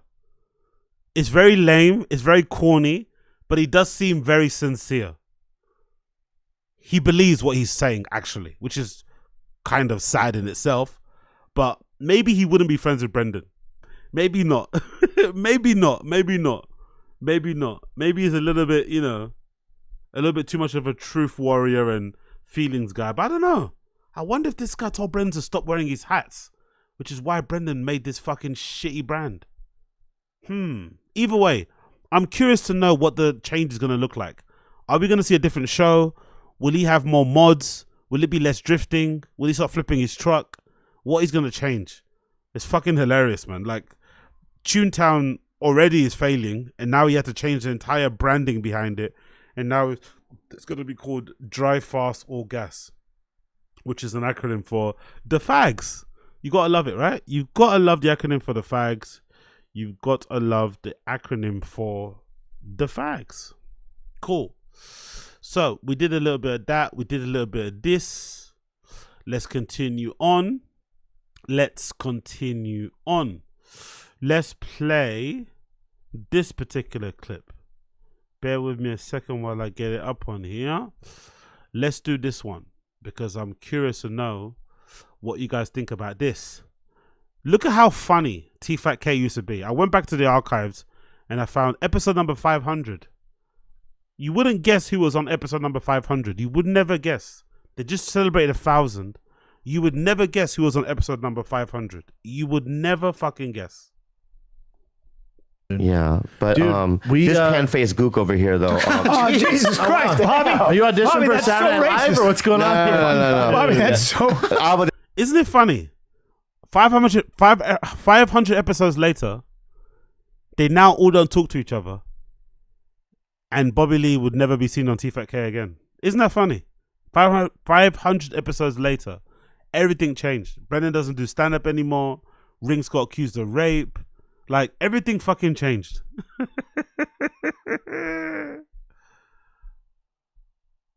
This flat-faced Magoo. Jesus Can I call Christ, him flat-faced Bobby. Magoo? No, not flat-faced our show. Magoo right here, Bobby, right? Please. This guy in every Vietnam movie is the first one to die. This guy right here is the one in Platoon where he was. Remember? He was hopping like this in the hut, right? Yeah. And Kevin Dillon's like, "Hey!" Oh, yeah. And this little that's him. That's it. Asshole loser. No, don't I say love that. Wow. Thanks. That's when let me start off with my opening monologue that I wrote on the drive over here, if you don't mind. This is why you're the 500th guest. Yeah. We wanted a If big you don't guest. mind, may I open up with a... By the way, Brendan said him and Bobby aren't friends. They're not really cool. 500th guest, special appearance. They were quite cordial and fun. Brendan always spoke about how Bobby Lee was the nicest person to him in comedy and always kind of made him feel welcomed at the Comedy Store and shit. And how did Brendan thank him? He thanked Bobby Lee by trying to fuck his girlfriend behind his back. Monologue. This is the 500th episode. Please do. So, here we go. Bobby Lee. So, I'm a kind of sooner. I think. Sorry. First of all, I gotta say this, Ching Chung. I just wrote this, right? Yeah. I would love some support, some ethnic support. Yeah. We're outnumbered, Brian. We're outnumbered. She's Asian as well. Yes. So it's 3 Chings versus 2 whites. When Asians move into your neighborhood, the neighborhood gets better. They do. They really do. It gets cleaner and better and more organized. Aurora begs a So different. can I finish my monologue or what? Go ahead. Yes. All right, please don't laugh, okay? So I enjoy great works of art. You know, Sistine Chapel. Of course. Beautiful. I've been to the Great Wall. I know the Great Wall isn't a piece of artwork, but it is a man-made achievement. Yeah, built to keep the Mongols out. Yes, right. I love going to museums, and I love seeing beautiful, even albums like an album like Sgt. Pepper's. Sure. Right. Beatles, yeah. Yeah. And you know, over the years, I haven't really seen great art until this weekend, and I bought tickets to see a movie called Joker. And I saw an actor in that movie do the best back acting work. Now, but just let me finish. Careful. Let me finish my monologue. Okay, this is the screen. Okay, this is the screen right here, okay? Yeah. And when you can act only having this much of your face in a screen. Bobby. Also, just think of this too. In a split second. So this is only on the screen for a split second. Bobby. So this is what you see, right? Right. This is what. Okay, Bobby. That's it. Wait. That's the amount, right? And the acting in this second, I stood up in the theater. No, you did. And I go, give him the Oscar! No, you.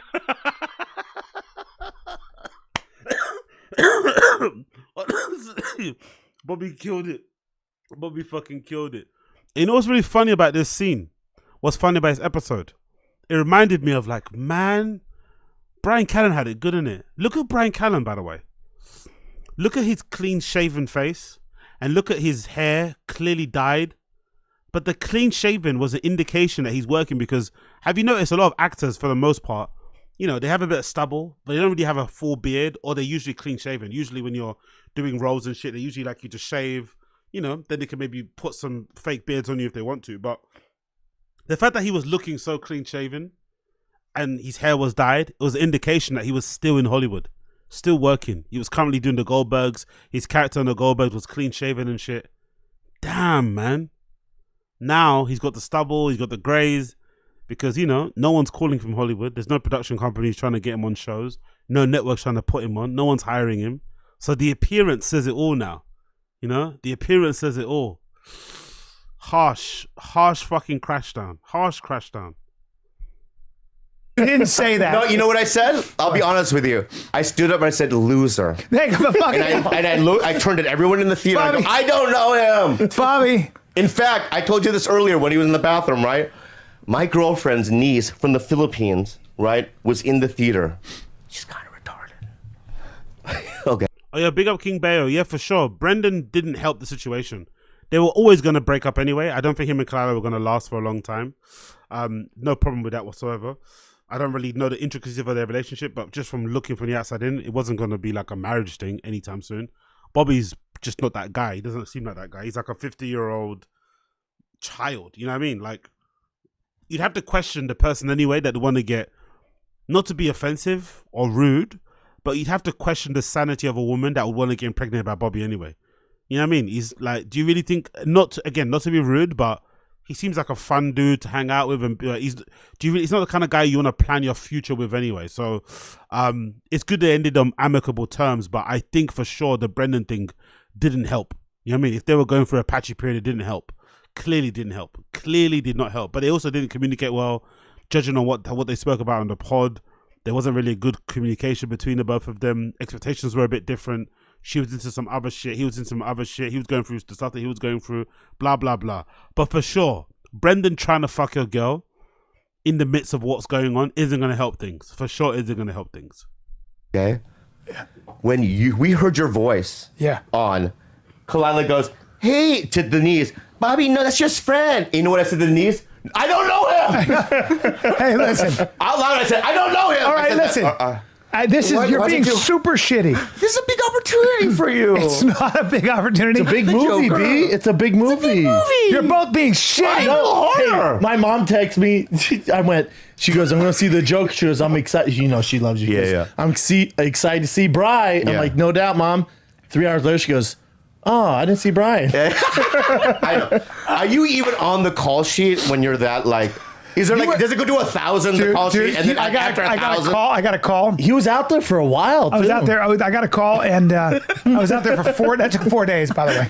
4 days. I was out there for a while, and Todd was like, "Hey, just come out and do this little part." And can you imagine? Do you think Brian has the ability to call Todd? Do you think Brian can call Todd and hang out anymore? Hollywood must be brutal like that, isn't it? At one point, you're on first name basis with popping Hollywood directors and shit, and all it takes is one allegation, and suddenly they're not answering your texts. They've changed.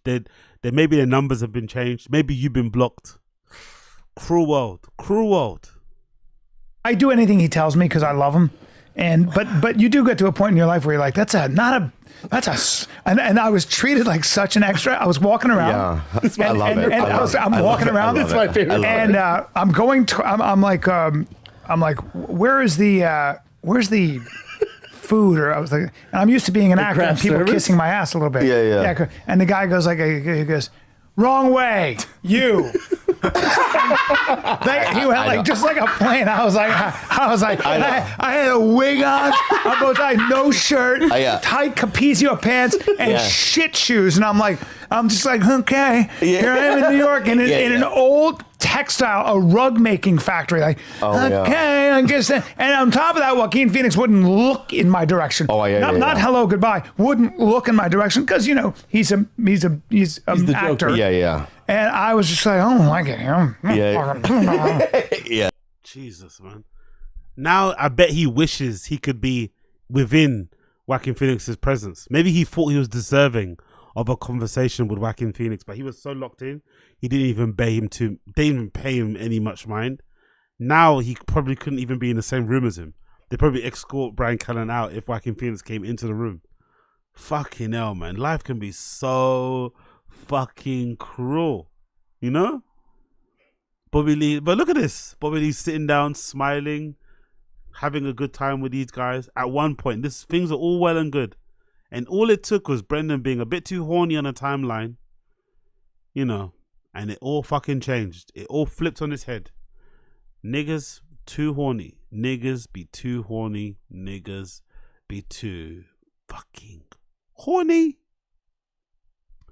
And we got another clip actually, talking about being horny. This is a precursor to Brendan allegedly sending Kalila those peach emoji, right? That set everything off, which is funny, by the way. It's not even like he propositioned her or anything. It's not even like he sent her a dick pic. Allegedly, the thing that caused all the issues was just a peach emoji. Obviously, we know what that implies, but it's funny that that whole relationship and his relationship with other comedians was ruined because of one emoji. It's almost poetic. This is an early clip from that same episode of Bobby Lee confronting Brendan for something that it was a joke, but also it was kind of serious because he's confronting him about him liking Kalila. Ching Chong, right? I'm so glad we're here. We can really just kind of get it out. We can get it all out there. Yeah, let's get it. Because I honestly, and I'm not even. This is not even a bit. I feel tension with you guys. No. Yeah, a little bit. Shut up. Yeah. No, you give my girlfriend fuck eyes. Well, dude. Hey, yo, hey. Look at the face. Look at his face. Look at his face. That's someone that got his hands caught in a cookie jar. He's like, who, me? Who, me? Yeah, you know who. Well, I hate to say this, everyone gives your girlfriend fuck eyes. Interesting reply.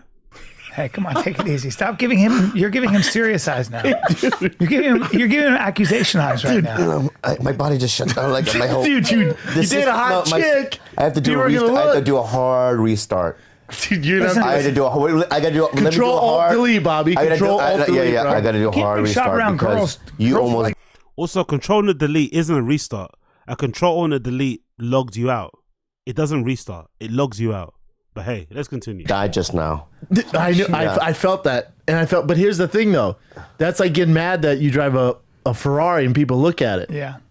You know that sign up to drive a Ferrari? Also, girls want to make. What? Weird analogy, because that's meant to be your friend in comedy. But hey, let's continue. Not a car, but hey, let's continue. With Shab. That's you're smart. Girls want to mate with Shab in their instinct. Their instinct. A lot of times they see the giant. Yeah, Is dressed like candy. Yeah, They yeah. go, he's shiny and he's cute. I want to have sex with him. Yeah, Shab has. That's true. Right? But Shab has an interesting thing. You have. Be cool, Dude, man. Honestly, dude. Does he have a thing in this car? A blue thing? That you can park anywhere? Oh, like a handicap? Yeah, does he have one of those? It's called a handicap. I don't want to say that. You got one of those? Nope. Okay. But I just parked. right Wait, there, you know? I know what you're thinking. I know what you're fucking saying. This is so fucking mean. What am I saying? You say you're suggesting that he has a learning problem, and that he looks like he's a little bit mentally challenged. I didn't say really. That's what you fucking because you looked at him and you go your face or something. I didn't say that. Then why is your voice getting high? No, that's where you're going with this. Where were you going with it? What? What did you mean by You think I'm handicap? missing a little bit of? Dude, I'll tell you why. Can I tell you why? You can. And I never said this. No, you can't. Oh, I know what it is. He looks What? like George from of Mice and Men. Yes. No, Lenny. Yeah, Lenny. I killed Well, it's the any rabbits. white dude that size with that big of a head. I killed the And when you rabbits. say, "Hey, Brandon," and he turns around and his eyes do this a little bit, and you're like, "Oh, there's something wrong." Like, there's a you couple think? of things. Yeah. Oh my God! His eyes go like this. Bobby, and it's Bobby, like you're being this. so mean Bob, right that- now. dude. That's not nice. Let's call up. Oh, we got a callback to That's Not Nice. Remember, he said that when he met them up for that interrogation podcast. He got a callback there. We got a little callback. No. Dude, that's not nice. One more time. Nice. One Let's more call up time. your girl. No. Dude, that's not nice. Let's call up your girl. That ain't nice. Let's call up your girl. See what she fucking thinks. big oafy. Dude, Why do they talk like this? Let's call up your That's girl. not See nice. what she thinks. Let's call up your girl. You fuck my girl? No, dude. What? You fuck my girl? No, wait, You fuck my girl? Bobby. You fuck my girl? Bobby, take it easy. No. You fuck my girl? No, Bobby. No. I swear You fuck to my God. girl? No. Shopgate. Shopgate. Fuck, dude. Oh, sorry, man. Sorry, dude. You. Bobby, but you don't have tension You with asked me. for it, man. What? You don't have tension with me. You should be more worried about Brian around your girl than me. Interesting thing to say, regardless. But yeah, back when they weren't friends, Brendan and Bobby Lee were never friendly. They're never friendly. They were never friends, according to Brendan. They were never friends. So he almost said they were never friends as if it was okay for him to try to fuck Kalila. We weren't friends anyway. It doesn't count. Don't count. Don't count. Weren't friends. Can fuck your girl. Don't count. Don't count. Allegedly, according to him, if you're not friends with somebody, you can fuck their girl. Cool, man. Cool. That makes a lot of sense. That makes a lot of sense. If you're not friends, you don't need to fuck, right? Cool. Makes all the sense in the world. Makes all the sense in the world. Makes all the sense in the world. Big up Bobby Lee. Absolutely legendary appearance on the old T-Fat K. So, to end it, my friends, because I need to head off and get ready for the gym and shit, let's watch a bit of Chin. Let's do a bit of Chin. We've got a Chin here. This is an old one. Catch, cook, and camp. Fried smallmouth base at Lake Chachuma. Let's do a bit of Chin. Let's do a bit of Chin to end it. Let's do a bit of Chin. It's been a long time since we checked in with good old Chin. So let's see what I go on for Chin. Before we go in for Chin, let's see what the fuck is Yuri doing? Before we go to Chin, what the fuck is Yuri doing? Sorry. Bro, no. Quarter delay. No. Wow. No, you can't do this. He's already Where's got my 600 filters? You can't do this right now. He's got $600. Thank you so much for the $100 donation. Bro, no! I'm smoking without a filter. Fuck it, dude. Cowboy style. I'm racing Riley, dude. He's got $600. Oh, no, I don't have a filter. Fuck it. No, it's fine, babe. Life It's isn't fine. fair. Life, how the fuck is he making $600 doing this? Why'd you take the filters? How is he I making shouldn't take the filters, I just $600? lost them. How? Bro, no. Whatever. Riley's just gonna finish the split. How is Riley he just gets to finish making the split. $600 doing this? Like during what part?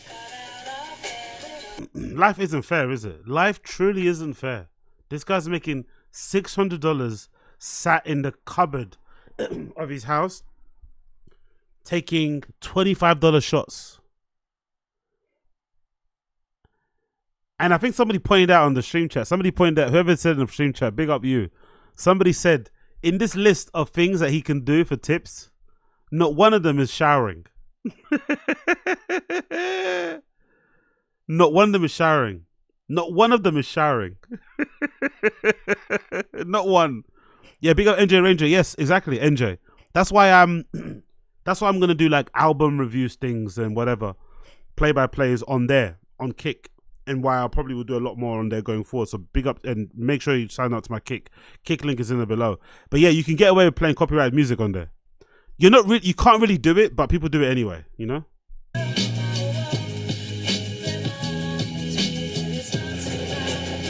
By the way, I fucking hate the way he takes shots. I know it's a minor point, I keep making it, but I hate how he has the drink and the chaser and like what the fuck is that? Are you a college kid? Like, what is this? I fucking detest the way he takes shots. But yeah.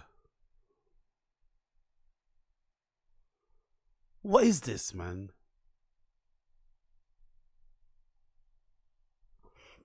Big up Young Old Vibes. Why is he in the closet? Good question. We don't know.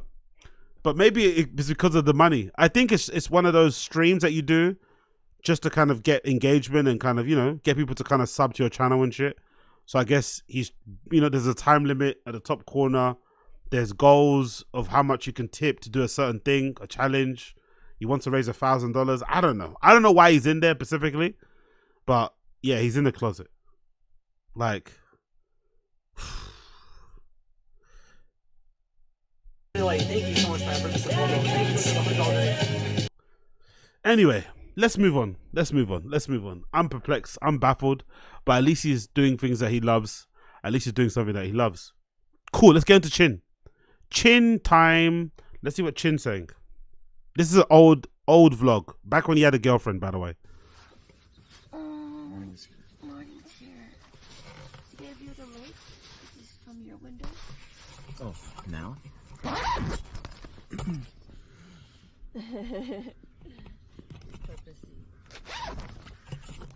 This is our beautiful campsite. Do we think she enjoyed this, by the way? Do we think this girl enjoyed all these camping trips? Do you think she would have preferred just to go to a nice Airbnb, a nice hotel? Do you think she enjoyed all these things? Or was she just so in love that she just went along with it because she wanted to hang out with her boyfriend? Did she actually like this?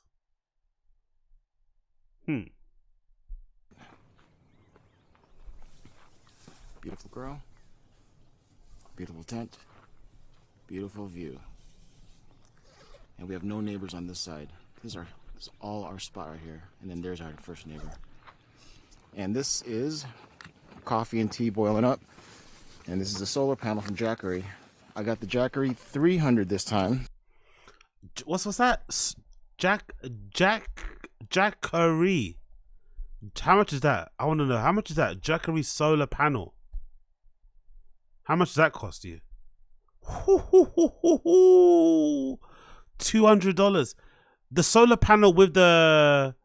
Has he got that same thing, right? That's what he's got, right? With that little box. What's the box? That's £1,000. Fucking hell, Chin. Jesus Christ, brother. He does not play with the camping gear, does he? Fucking hell. $200 plus that. Is that what he's got there? That orange thing? Is that the box? The generator? God damn, he does not play. He does not play when it comes to camping equipment, innit? And he can't even cook fucking he can't even make a bacon and egg sandwich without fucking it up. But he's got £200 fucking solar panel. Wow. Wow. But it did not last very long. Babe, it's at 1%. See that? But that lasted, I'm gonna guess 7 hours for our electric blankets. So 7 hours for our electric blankets, but I turned mine off. Yeah, exactly, Koila. Exactly. You can camp with like 3 items. Exactly. You don't even need all this. He's just got it for the vibes. For like a good, I'm gonna guess 4 hours. So mostly it was just Jobo's blanket. I told Jobo that the wind will probably blow this Truly box away because we're gonna burn it later. So I said you just put a log on top of it, and this is how she configured it so it doesn't fly away. Logs on the side, lighter fluid on the side, charcoal on top. Did they bring all that with them? Plus the pan. How much stuff? Look at, by the way, you can tell how much they brought. Look at the car in the beginning. That car is full, right? In the beginning. Where's the clip of the car? That car is packed with shit. Look at that. Somebody mentioned, who said it? Yeah, big up Mike Johnson. 1.5 day of camping. That car is full. The back seat, the fucking boot, it's full with shit. Absolutely full. Jesus Christ. How much shit do you need? Babe, it's at 1%. See that? But that lasted, I'm gonna guess 7 hours for. Babe, it's at 1%. Babe, it's at 1%. Wow. See that? Well done. Wow. We know that, innit? Anybody that's had a girlfriend or a partner, you know when someone says that to you, they're just entertaining your nonsense. They don't give a fuck. Oh, wow. Congrats, babe. I'm so happy for you. But that lasted, I'm gonna guess 7 hours for our electric blankets. So 7 hours for our electric blankets, but I turned mine off for like a good, I'm gonna guess 4 hours. So mostly it was just Jobo's blanket. Yeah, big up Get C. You don't need a heated blanket. A sleeping bag retains heat. Exactly. You could get a heated vest, turn it on for less than an hour. Exactly. Toasty Slip, exactly. He's bringing a solar panel. And the generator. He's got a fucking generator as well. Oh, he's a fucking legend. He's a fucking legend. I told Jobo that the wind will probably blow this Truly box away because we're gonna burn it later. So I said you just put a log on top of it. And by the way, what do you guys think? We don't camp here in the UK that much, but what do you guys think? Have you guys seen the Tesla thing? The Tesla camping thing. What do you guys think about that? The Tesla model, is it Model 3? Camping mattress. What do you guys think of camping in your car in places instead of camping in a tent? Is that something that you guys do? Or is that cheating? What do you guys think of this? I saw this recently on YouTube. What do you think of this shit? Where people turn their Teslas into little camping things. What do you think?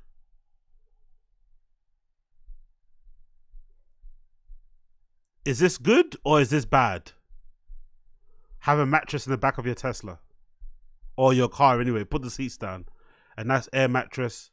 But I guess with the Tesla, because it's got that panoramic view, the window, the rooftop. What do you guys think? AZ fucked my night up with that pointing it out. Big up, babe. I love camping in my Jeep. Big up Young Old Vibes. It sucks. Not ideal. Yeah, what's good, Doid? Long time, brother. Hope you're good. Wagwan, Doid. Why, said Z. Okay, why? Yeah, okay, cool. I thought of it. It seems nice for urban camping, Tesla camping. Okay, Mr. Hole. I can hear it in his voice. Big up Gits. I can hear it in his voice. Okay, Mr. Whole Foods. I can literally hear it in his voice. But yeah, I've seen this to be a thing recently. People are doing this sort of shit. Tesla camping. Let's go back to him anyway. Figured it so it doesn't fly away. Logs on the side, lighter fluid on the side, charcoal on top. There's a crow friend right there. Got questions? Suggestions? Leave it in the box. Let's see.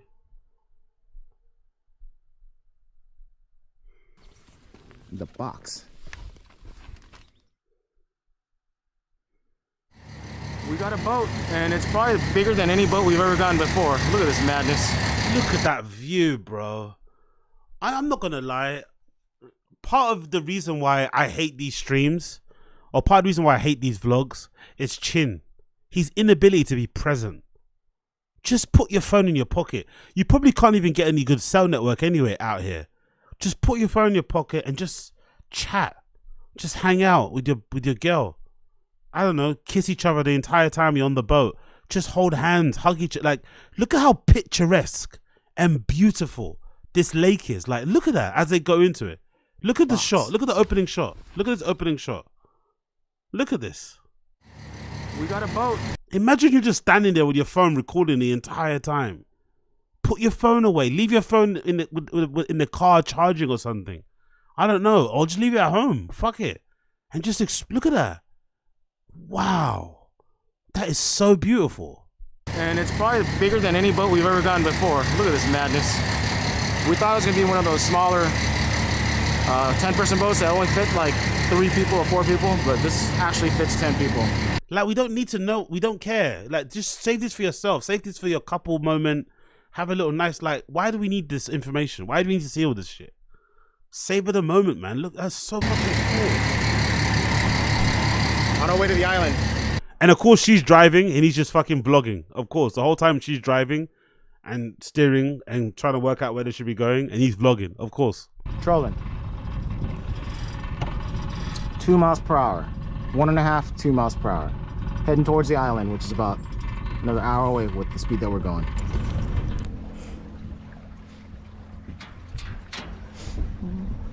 Let the record be shown that this is Jobo's rod and her bait choice. The pretty one? Yeah. Do you feel anything? I do feel something. And of course he's making a vlog now as he's fishing, of course. And he's also pointing out, hey guys, if I don't get a fish, it's her fault because she's dumb. Get it? I've got a dumb girlfriend. Haha.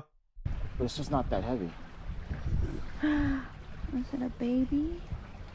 I don't see anything. You're gonna see something soon. Oh, I see it. Babe, that looks kind of big. Yeah. It's a trout. Oh, it's a bass, babe. Ooh. It's a bass. Chin hasn't called someone babe in so long. Chin hasn't called someone babe in so fucking long. Who's he called babe now? George. Brian. Sainaz. Who's he called babe now? He's never uttered the word babe in so fucking long. Good job, darling. I should have let you reel it up, though. Yeah. Oh, Oh, it goes. It went. Sorry, it darling. I goes. should let you reel it up. Oh, honey, branches. We're actually eating food at Kachuma Lake Restaurant. Oh, that looks good too. The marina. I guess it's the marina. She had him eating well. Look what she had him do. She had him going outside. She had him eating nice food. And now he just sits in the studio with Brendan and Brian. It drives me nuts. This thing. What's it called? Hooked. It's called Hooked. It's good. Fried. He's probably the type of person. Look at the guy in the corner looking at Chin thinking, what the fuck is he why is this dork recording? Look at the guy there in the back seat. Look at the guy there in the back, like, you're thinking, why is this dork recording for? Like, what's wrong with him? Why is he fucking like he can't understand all this amazing scenery, all this amazing location we're at, and he's here recording on his phone. Chin's probably the type of person who asks for the Wi-Fi.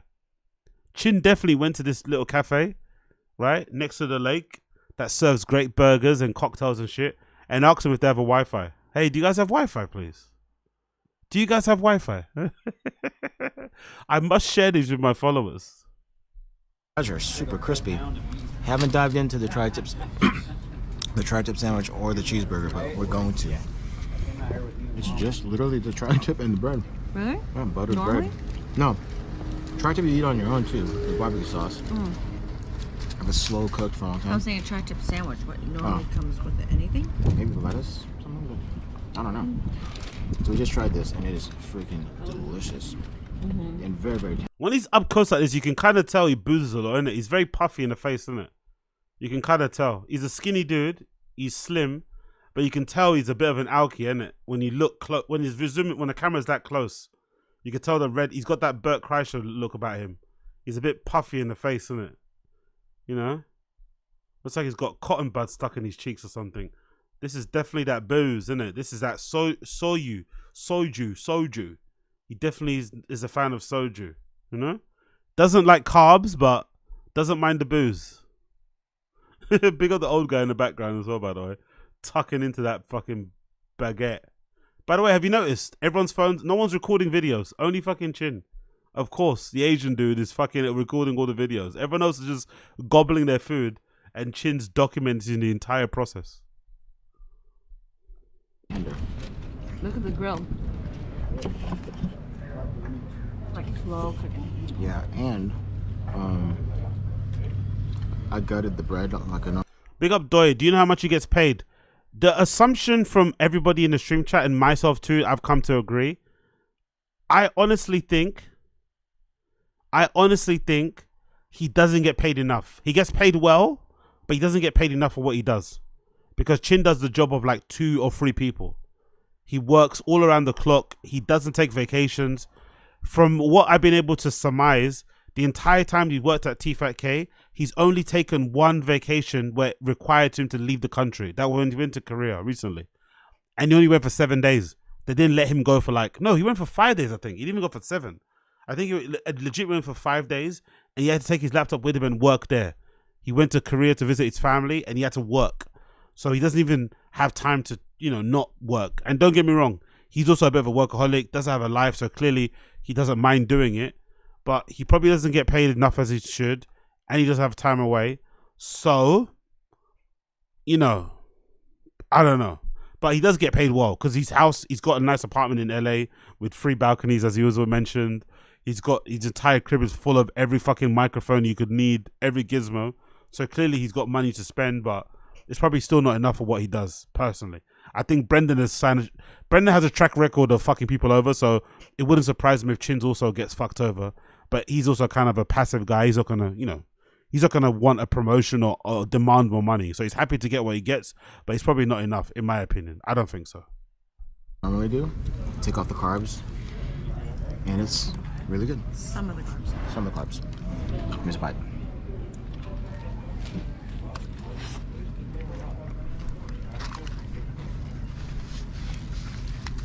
Yeah, that's mighty fine. Oops, I'm dissecting it. Mighty fine. Mighty fine. You're copying Bendine.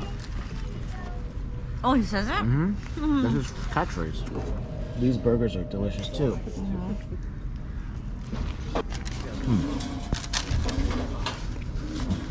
You could just take a picture of the burger and the thing that you ate. Maybe after the meal, hey babe, did you enjoy that? Whatever. But do you need to fucking? Fucking Anthony Bourdain. No one cares about this shit. Like, you don't need to document the whole thing. You could literally take a quick little 2-second clip, boom, boom, boom, boom, put your phone down, have a chat, and relax. But I guess not. How much money could the podcast be making? A lot, brother. Tetris, a lot. I think the AdSense is not a good way to kind of judge it. You can't judge podcasts via Social Blade numbers. That's not really a good reflection of it. It's all about ads. And TFAT-K, we do the family watch-alongs of TFAT-K, and I've got YouTube Premium or I've got an ad block, and we miss a lot of the YouTube ads, but they've got their own hard-baked ads. And on an hour episode of TFAT-K, I swear to God, I'm not exaggerating, they might have 7 ads, or maybe 5 to 7 ads. That's a lot of money. Each ad is at least for 6 months. They might pay you 30 grand, 50 grand, whatever it may be. So that adds up over time. So the pod makes a decent amount of money. Not through AdSense, but for the ads itself. So yeah, that's how they're still staying afloat. That's why they still turn up and do it, because it makes money. The moment that stops making money, they'll stop doing it. The same way Brendan stopped doing stand-up.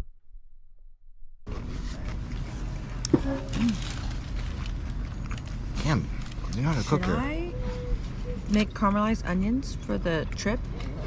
If you want some. Could I make them ahead of time? Yeah, Yeah, I could. Because they take a while to cook. To caramelize onions, a while.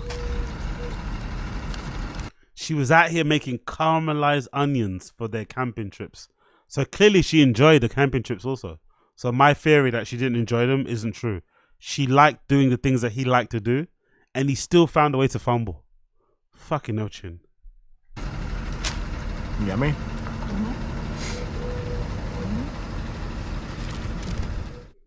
Oh, Jobo's on a fish. Her color. Make sure don't. What? So if he's pulling, let him pull. I don't feel pull, honey. 0. Well, let it go. You don't feel any tugs? No tugs? No. Pause. No. Hold on. Wait. Babe. Oh. Yep. Feel it. Oh. Here we go. Hold on. Let him run. Let him run. So now, is he pulling? No. So pull up and then reel down.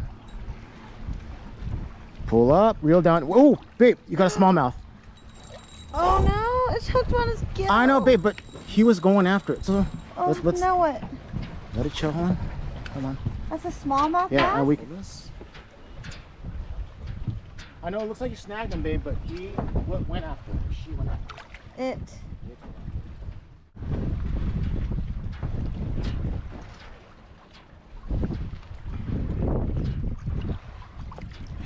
Oh! And the gills too. So. I know, that's like what happened the last one. So what happens here, babe? Hold on. Oh. And in the gut. Oh no. There's no blood. Make sure how long this is. I'm not sure if we can keep this. It's 14. We got it. Yeah, that's 14 then. Chin's gonna hit it with a baseball bat now. Chin's gonna hit it with a baseball bat. Chin's gonna hit it with a hammer. Into the bush and the It's rocks, okay. honey. Leave our stuff in.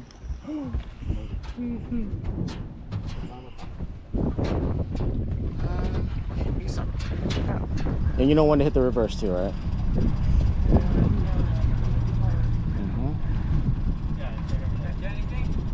She got a smallmouth.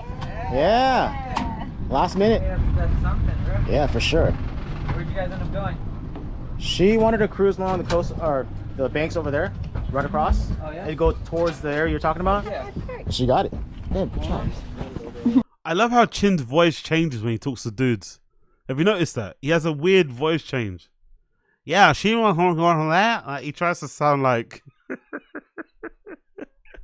What are you talking like that?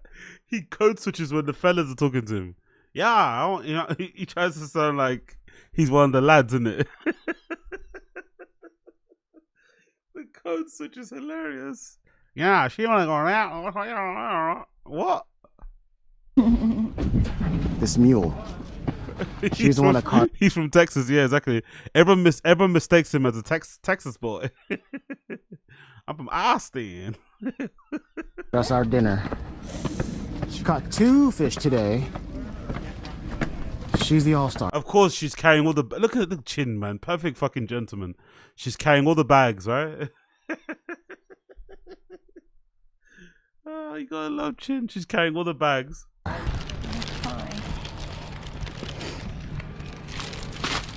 Oh, they're gonna cook again. First part. Sorry for the camera angle. Why not just change the camera angle? So we've got a camera angle that shows us more of the cars than the food. By the way, that's a nice truck there. That's a very nice truck back there. What the fuck is that? Look at the tires on that. That's a very nice truck. That one particular. Ooh, I like that. But look at the angle. Look at the angle. We see the entire parking lot, but we don't see the food. You know? We don't see the food. Where's the food? Maybe just point the camera down. Aren't you a fucking podcast producer? Don't you look in the lens, the viewfinder? Big up Joe from MI. Oh, is it? That's an old Tacoma. Is that what it is? Old Tacoma pickup truck. Silver. Oh, it is. Yeah. Look at Joe from MIA. Good eye. Joe. Well, amazing ID. Look at that. You called it. Called it. You called it. Amazing eye. Fucking hell. Amazing eye. That's such a nice truck. Beautiful fucking truck. I think the one that we saw was that one there, innit? That one there. Ooh, hoo, hoo, hoo, hoo, hoo. Lovely, lovely, lovely. Oh, look at that one. The matte. Look at that one. 1990. Matte green. Oh, wow. Wow. That's a nice fucking car. I'm not mad at that truck at all. I am not mad at that truck at all. Look at that one. The first. Ooh. Lovely, innit? I'm not mad at that at all. Converting an old. Look at that one there. Oh, lovely. What's that one? Converting. Is that one from Reddit? What is that one? Converting an old one. What's that post about? Anyone recommend converting an old pickup truck? Oof, look at that. That's lovely, isn't it? 1992 SR5. Fucking hell. Fucking beautiful. I like that. I like that. From the behind? Was that look up Toyota Tundra? What's that? Toyota Tundra. What is a Toyota Tundra? Why have I heard that name before? Tundra. Toyota Tundra. Which one? 1794.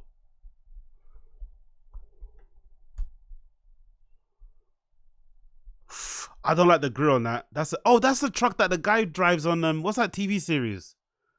Have you guys seen that TV series where that guy is like a scout and he finds stuff?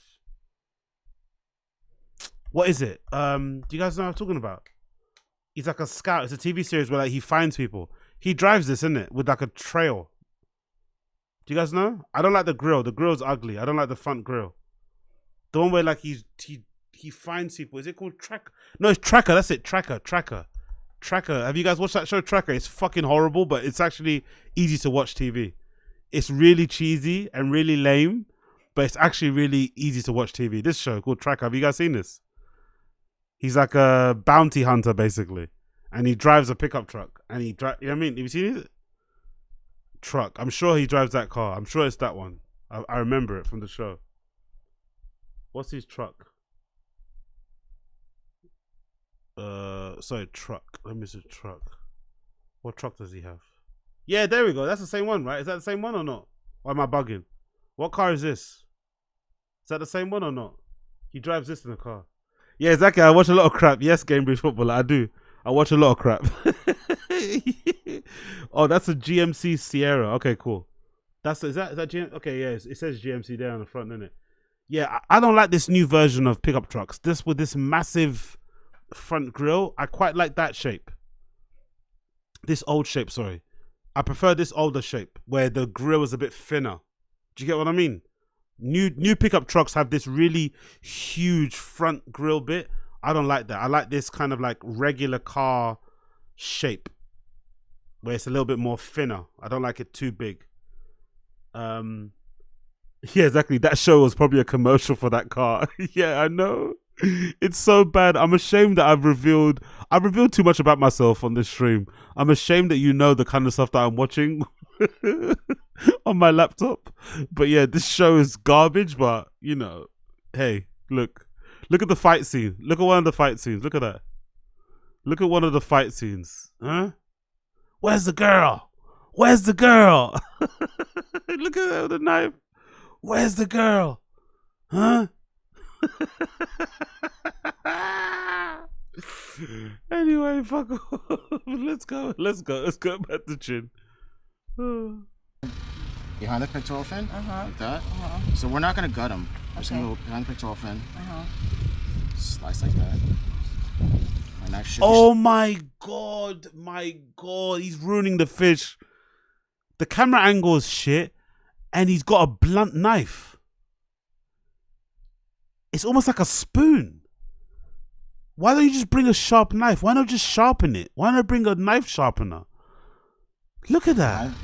Behind the pectoral fin, like that. Isn't it? Back then, was he still sponsored by that knife company or something? Or is that a new thing?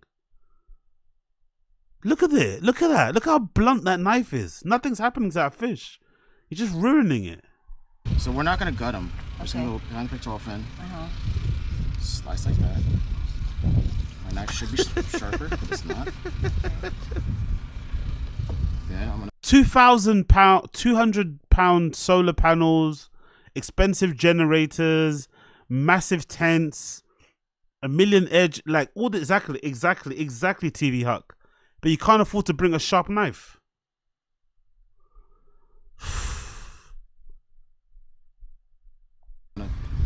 Slide this blade down the backbone like this. How are you gonna slide the blade to the back of the fish when it's not a sharp knife? But we still have to go around the rib cage. Yeah. This is a terrible job, by the way. And this knife is not sharp enough. And here, he's absolutely ruining that fish, isn't it? Did you catch it? They had a cooler. Oh, we were talking about us. That's a terrible fillet. Fucking hell. Look how much meat came off the skin. Look how much meat is on the side. Look how much meat. We were talking about us. Look. He's fucking destroyed it. Oh my god, man. Oh my god. That's a terrible fillet. You see, that's the meat I missed. Yeah. You want to go on the backbone. We'll still scrape it off, babe. We'll get everything. You have your... Are they getting self-conscious because people are talking about them as well? I hear in the background. I think she mentioned something like people are talking about them. She's getting a bit self-conscious because they're probably saying that they can't cook. She's a bit embarrassed. They don't know how to prep fish properly. Support right here? Yep, it's under that brush. Okay. Wait, hold on. So I want to grab the skin. Yeah, the actual skin. Make sure you get all that stuff.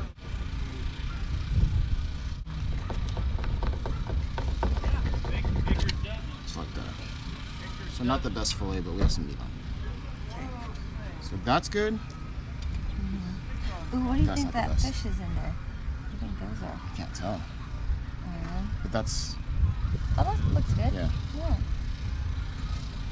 Okay, my turn. One. Okay, now my turn. Yes. Remember? Pectoral fin. So like that angle right there? Here. Yes. Yes. Watch out for this gill here. Yeah. Exactly. Just take over, Really babe. press hard. Just take over. Get in there. She'll probably not doing it much better as well. Okay, Just from take that over, point, man.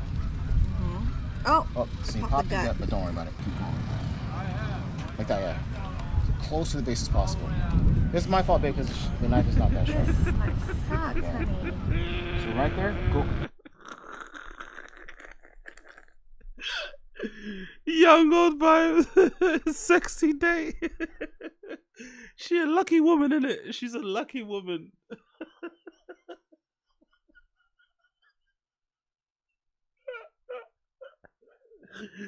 Sexy day.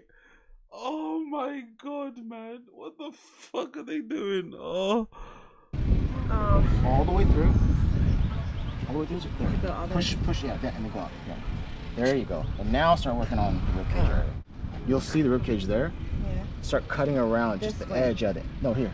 You'll just go against the bone. Yeah. Slowly. You're doing great. Just bring a sharper knife, bro. Like, honestly, why? Just bring a sharper knife. This would have been made so much easier. Perfect, babe. Yes. Almost there. So I would grab the top there. Almost there. Exactly, Z. Exactly, Z. Exactly. Like a good girlfriend. She's actually playing dumb to like make him feel like he knows what he's doing. But yeah, exactly. That woman is exactly. She knows what she's doing, innit? She knows what she's doing. She's just playing along. And also notice that she was very insistent. It's my turn. It's my turn. She didn't want him to fucking ruin the fish. Like, okay, I let you do one side. Now give me the fucking knife, please, motherfucker. We need to eat something. Did I get the cage? Yeah, babe. You're doing what? Awesome. Yeah, so we might have a little bit of cage with us, but it's all good. And then now... My fillet is nicer than yours. It is, babe. I'm about to say, yeah, it is actually. And now is. you know how to grab. Skin. Yeah. Wow, yeah, hers is actually nicer. It came off all in one bit, or even with the fucking blunt knife. And then try to get as much meat as possible. She did As way fast as better. possible.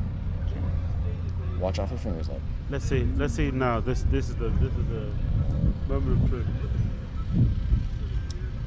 There you go.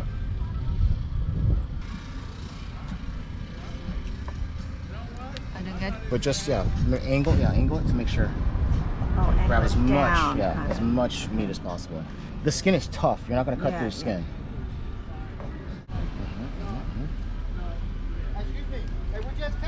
All the way across, and she just trolled with a crankbait.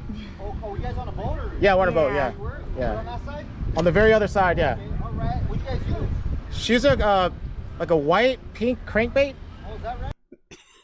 You hear Chin's voice when the guys talk to him. Yeah, all right, bro. You hear his voice. He's trying to be one of the fellas. Yeah, we got a farm, you know, yeah, for real. What? Yeah. She caught it, not me. She did it. She got it. You too. Have a good one. Have a good one. Have a good one, Mel. Have a good one. Short fishing. I know. Did I do a good job, honey? Yes, babe. That's better than mine. Wow. Also, so we have other stuff that we have to cut out later. Oh. But this is the main thing. So Okay. there's pin bones in here as well. But I think since we're Asian, we'll just feel for the bones and spit them out. Yeah. And then this is done? That's done, babe. What a waste. I know, We but could make that's. soup out of that. I know. If we But make a soup. What do they do with it? So let's put one at a time. So put the skin in first. Honey, it's not cranking. No, they're not cranking it. What do you mean? There's all that stuff in there. I know, because they're not doing it right. You gotta push it down. And now can you hit that start button? Where? On the Oh, bottom. green? Green, yeah. Not working. That's probably why it's broken. That sucks. It's cut it Am up. I done? You're done, babe. Did you rinse the fish? The fillet? Yeah. No, I didn't. Sorry. What I like to do is look in the stomach to see what it's eating. That? That? Yeah. it, right? Yeah, just a couple rinses, that's it.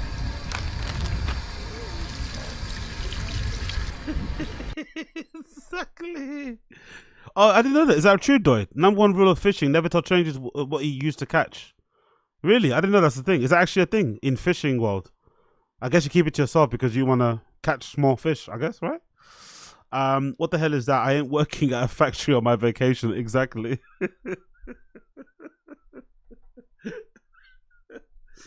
So remember, always have a sharp knife. It's hard. It's slippery and slimy. It is. So having like a cutting board that has a clamp on it, that's So he got a knife, honestly. So he's got the knife with the little fucking carrying case, the little pocket thing, right? The little sleeve. He's got the nice trendy sleeve to go over his knife, but he doesn't remember to sharpen it. So it's probably a decent knife. It's probably a, you know, it's not a cheap knife, knowing Chin, right? It's not a cheap knife. He's got a little sleeve for it, but there's no fucking, he didn't bother sharpening it. Surely if you've got a knife, you know which ones are sharp, which ones aren't. It's part of the process of having a knife. You're a knife guy, I don't know. I had friends that were liked having knives and they enjoyed sharpening them, you know? Cleaning them, you know, checking out. It's part of being a knife guy. You know what is what. It's like, how do you not know what? Oh, fuck you know. I think that helps a lot too. So we have an update on the Jackery solar panel charging thing, and it is pretty badass. We left at 9 a.m. to go fishing.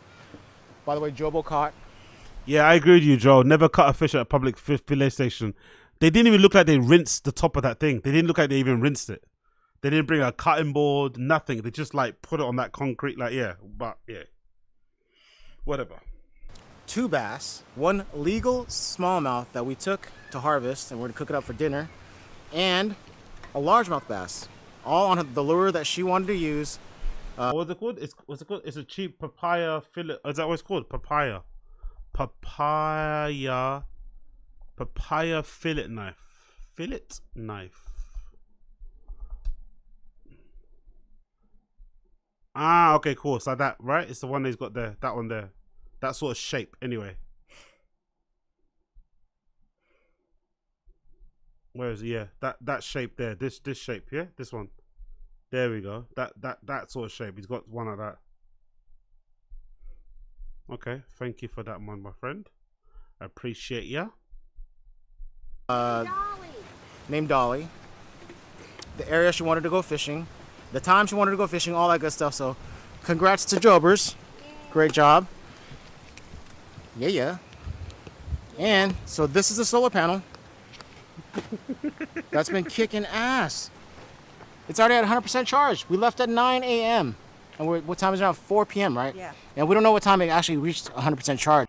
At least they left their phones. At least they didn't fucking, you know what I mean? At least enjoying being present. At least, but it's just hilarious. All these gizmos and no fucking sharp knife. Love it. Either way, we got back and it was 100% charged just on solar power alone. What happened? So we're gonna do the stew, the cowboy stew. We're gonna do a Cajun foil packet with like sausage, corn, potatoes, veggies. Yeah. We're gonna have our fish. Yeah, the fish that you caught. Smallmouth. Yeah. And then we're gonna do one of these chili mac things. Yeah. That's 4 things on the menu. Are we doing the chili mac or are we doing the beef stroganoff? Because we tried this brand before. We didn't try. Oh yeah, true. With gravy, friend. It's fucking hilarious. To be fair, that gravy did look good though. That gravy did look fucking good. I know we laugh at that guy, but that gravy he made looked fucking banging. That gravy looked really good. Try that brand. Okay, we'll do the stroganoff. Okay. That's the pasta. Peak then. refuel. Yeah. That's 4 dishes. We good? That's plenty. Although I would like to eat more. But that's just me. I'm just kidding, baby doll. I'm kidding. I know. Okay. Shot time. MVP in the house. MVP in the house. Lift up. Chin's banter, like his relationship. And then wheel. Yeah. Lift and then Real. Nah, KP, they're not together anymore. They broke up a long time ago, maybe 2 or 3 years ago. Real. And then what happens when the fish is pulling? What do you do? let it pull a little Yes. And then when it bit. stops, It's like hard, then like lift up, then reel down. Yeah. Perfect. Let's go watch the sunset.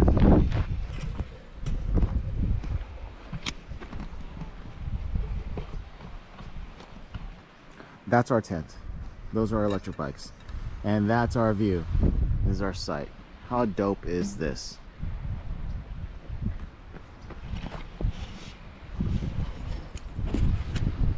Babe, this is the worst spot. This bushel is in front of me.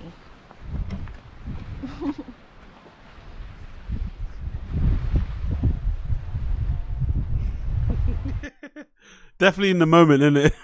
Definitely in the moment. Definitely in the moment. Selfie stick. Put the selfie stick down, bro. Just watch the fucking sunset with your eyes, bro. Come on, man. We don't need to see this. We really don't. Just have this intimate moment with your girl. Honestly, bro. Of course he's got the selfie stick out.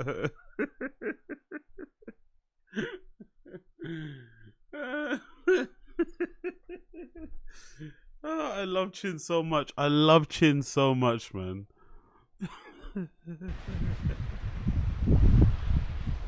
long does it take? You always wonder, right? Look at those little buggies. Yeesh. There's a lot of them too. Are they coming here? Get out of here. They're like, Get out of here, y'all. they're like, Oh, the sun's going down fast.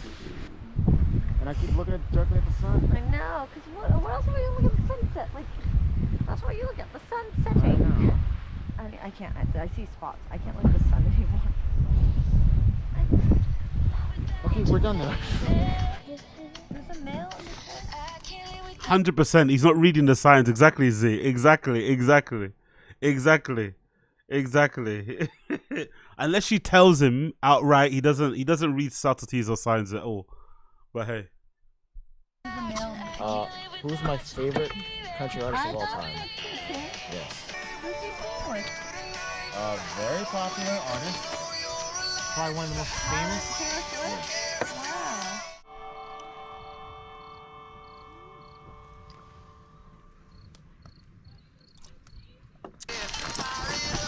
Wow. I hate that way of drinking. Just take the shot. What's all this fucking chase like? Just take the fucking shot.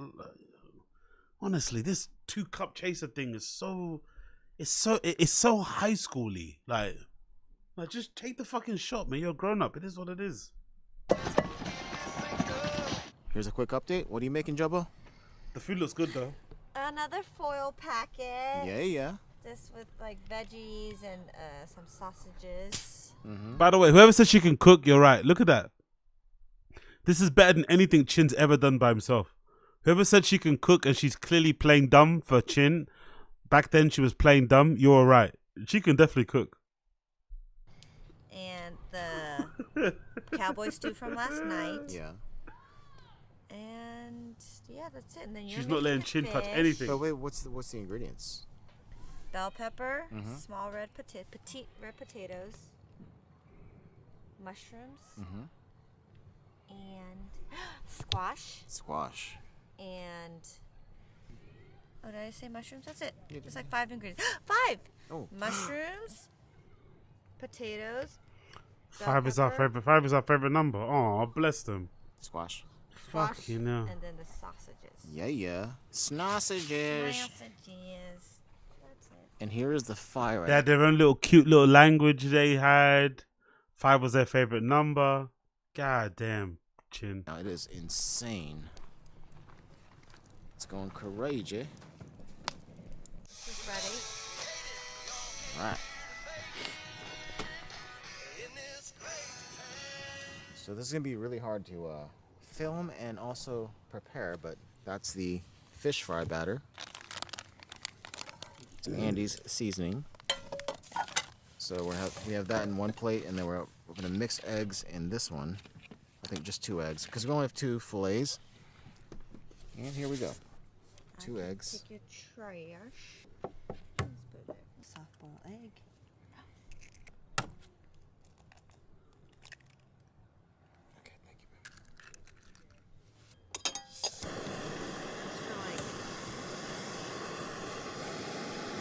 Whisk this bad fine up. What is that, voice is Bivers? just like- Those are the corns. Okay, how many minutes? It's at 15? hold on. 16 or 17 minutes right now. This is like the first time I actually like timed anything. It's at 17. So I'm quite curious. No, I got, Looks nice and smoky. I got coal. That's fine. We'll just wipe it. Okay. Remember, charcoal is good for us. Babe. So it's been 10 minutes. Exactly. Are we too The peak crazy? refill. How's it look? Not good. Not good? It looks I think you have to mushy. mix it up though. Oh. Open pot, stir again, and enjoy. Okay. Okay, so stir again. I would stir and then just like leave it for a Oh, little okay, while. that looks better. Okay. No, honey, this is a bite for you. Oh. That's what I was saying. Are you ready? Yeah, ready. Chin's filming it. This is good. I do feel like it has to sit a little longer because the meat was. Yeah, I agree with you, Joe. I agree. I guarantee the session with vlogging came up exactly. That definitely was part of the disagreement. You could for sure. I agree with that. I agree with I felt a little crunch to the meat. Okay. But it tastes good though. I think There's so. a sourness to it. Mm. I don't know if I like. So this is Jobo's smallmouth bass fillets. Yeah, right. What we got to do first is you got to pat them down. Make sure they're dry. And that sucker's boiling now. So this is olive oil and butter.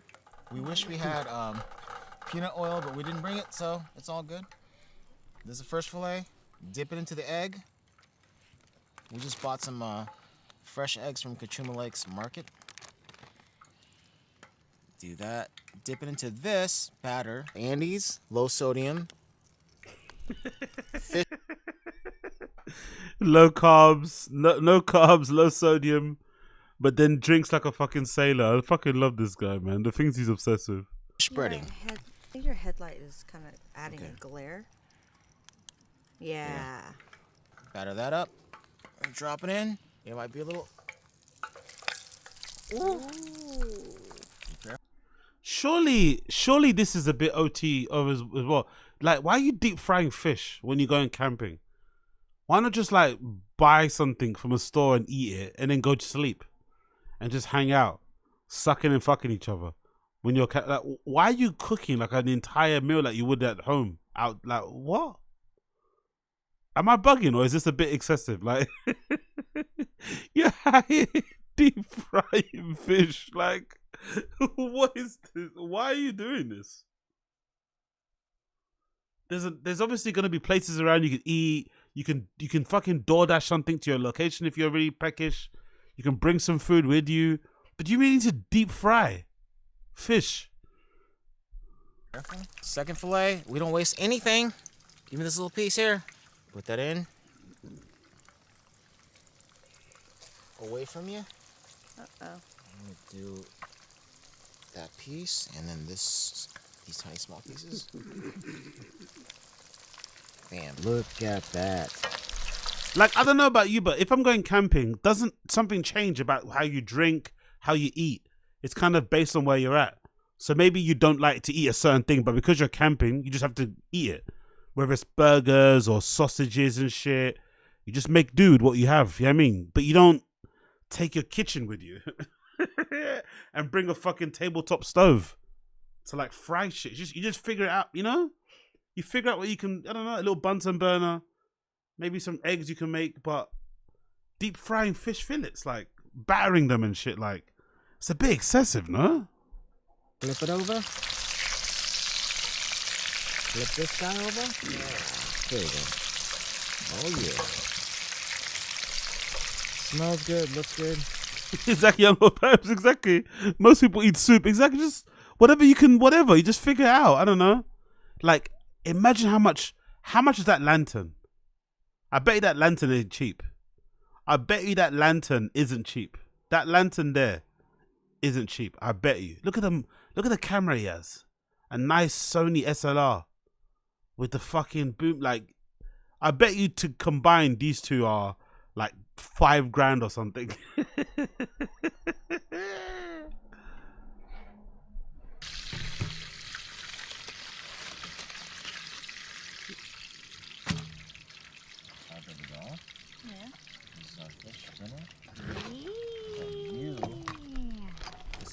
Yeah, I guess you're right, Tetris. This is just a different version of camping that people do, where they just go outdoors, but they take their, you know, their houses with them. Like loads of change of clothes, all of their toiletries, every fucking food utensil they could need, you know? Like, it's like, I don't know, part of the fun, it's like, I don't know. It's almost like sometimes why I prefer to stay in fucking hotels instead of going to Airbnbs. Because I found sometimes whenever I go to an Airbnb, I just get into the habit of like buying groceries. And then sometimes you go to an Airbnb, you'd buy groceries for the weekend, but then you start going out, and you start eating out, and you start cooking, and you just waste all that money on stuff that you don't need. You end up leaving it for someone else to take later on. You end up wasting stuff. So now, when I go to hotels, I prefer it because it forces you to leave. Because I'm not going to eat the fucking hotel breakfast. It's usually shit. So you have to go out and like, you know, wander around, find somewhere to go have some lunch or breakfast or dinner. Go find someone to have a drink. So maybe that's part of it. Is you get into these weird habits, but I don't know. If I'm going to camp, I want to be minimal, you know? Sweet corn on the cob on a fire, some meats, whatever, you know, just basic shit. You just figure it out, or you just eat early in the day and just go to bed. I don't understand. Like, these guys are literally have a whole kitchen out there. It's like, it's so excessive. And there's a finished product. It is delicious. Oh, good. Mm-hmm. So amazing. Crispy, crunchy. The meat is so white and flaky. That's my piece, not the one I cut. Yeah. This fish is incredibly good. Her one is the whole piece, by the way. Chin's piece meat. is all fucking broken up at nuggets. Hilarious. Oh, my goodness. Just eat it, bro. We don't care. Eat it. Is my light on, babe? It is. It is. Yummy? Mm-hmm. Yeah, squirt that lemon on. Squirt it. That's a nice dressing or breading. Yeah. Andy's. Mm-hmm. This is a smallmouth that Jobo caught just a couple hours ago. Yeah, of course it looks good because she made them buy eggs and they put them in separate bowls and plates. You see that before? Remember how he breads? He breads on a fucking cutting board. He literally has a little bit of oil on a cutting board, and he breads it literally on a cutting board. He doesn't even put oil. No, he doesn't even put eggs. He just kind of had the fish, and he put it on the breadcrumbs and put it in the frying pan. Of course, the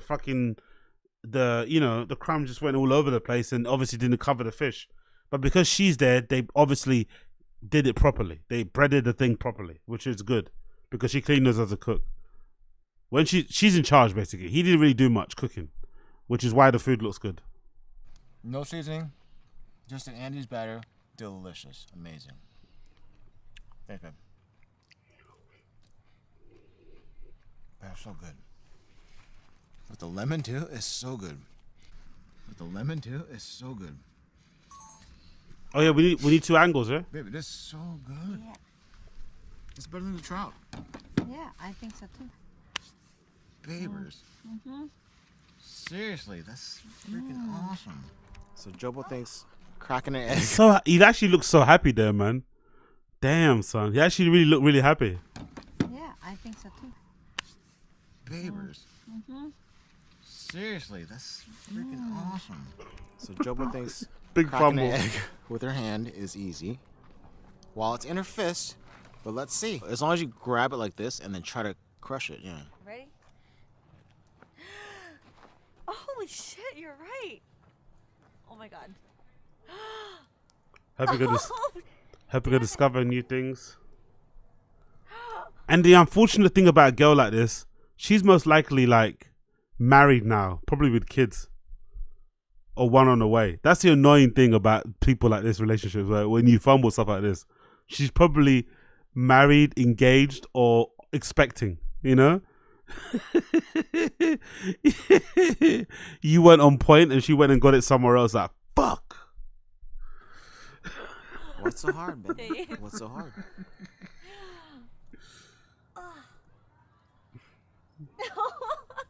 What's so hard, I can't baby? believe this. Okay, can you do it? No, I can't. That's what I'm telling you. I want to see It's you not try, possible. honey. Okay, go. What? It's too hard. It's the way the shell's made, babe. Okay, Yeah, it's I protected. am surprised. All right, good. And wow. Now you know, though. Now you know.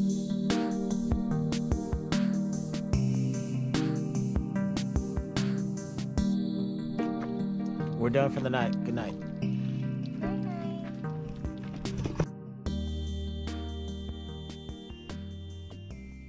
Came up? No, nothing. Oh, he's back at it. He's off his phone call. There's a loud knocking sound in the distance. Pay attention here. You hear that? Well, you could probably just hear the plane.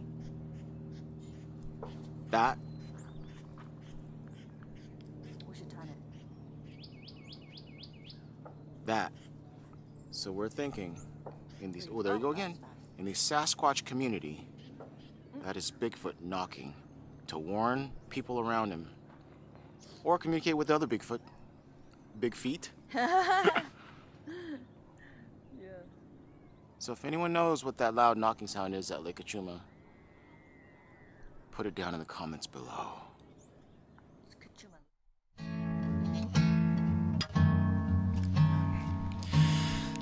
Nope. Nope. You don't give me no songs. Don't you dare. I'm not hearing that fucking crying, singing shit. No. No. No. No. No way. How dare you? If you can sneak up with me, you're fucking stupid singing. No. Anyway, yeah. It's kind of sad, I'm not gonna lie. Watching this shit back, seeing them together, Ching clearly happy. Look at where he went. Look at the fun times he had, the food, the quality of food he was eating.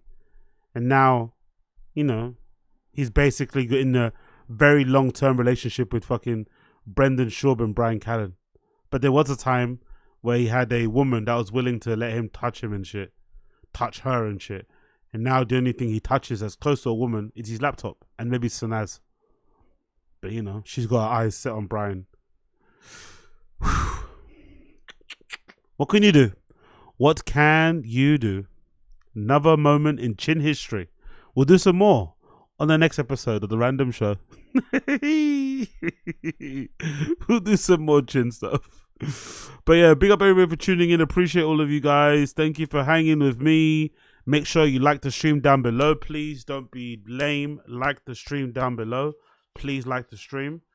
Thank you for hanging out. Thank you for hanging out. Tomorrow, and maybe I'll come back on Friday. Maybe no, actually I can't do Friday. It might have to be Saturday. It might be Saturday. So I might be back on Saturday for another episode of the Random Show. We'll do all that good shit. So I might be back on Saturday.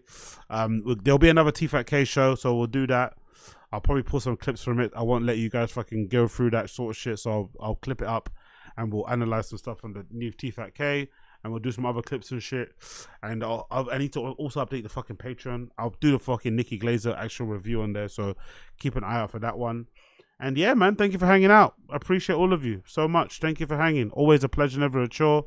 Big up Z, Doyd, Game Breed Footballer, Joe from MIA, of course. Tetris Effect, thank you for hanging out. Bodybuilding News, thank you for hanging out. My guy. Bodybuilding News. You think Chin buys escorts? I'm going to say no. I'm going to say no. He doesn't strike me as an escort guy. He seems very prudish. Even in the vlogs, when she's kind of being a bit sexual or she's trying to suggest things, he seems a little bit shy. He seems a little bit, you know? So I don't think someone like that will be into like escorts, you know? He seems a bit like prude, a little bit scaredy, you know? So yeah, I don't think so personally. I don't think so. I think he probably does the good old porn and tug that we all do. Big up Game Breed Footballer, of course I mentioned. Wingus McDingus, of course. Thank you for hanging out, my guy. Cloud K20. James K, who was here. Alejandro Brown, big up you too. Many of you. Young Old Vibes, of course. Big up, big up, big up. Everybody, thank you for hanging out, man. James Hathaway Art, big up you also, brother. Big up everybody. Addy Z as well, I see you. Thank you for hanging. Tony FM, Wagwan Tony FM, thank you for hanging out. KP, of course. Appreciate all of you, man. Appreciate all of you. Appreciate all of you. Appreciate all of you. Appreciate all of you. Take care, people. Thank you for hanging, man. See you guys again soon.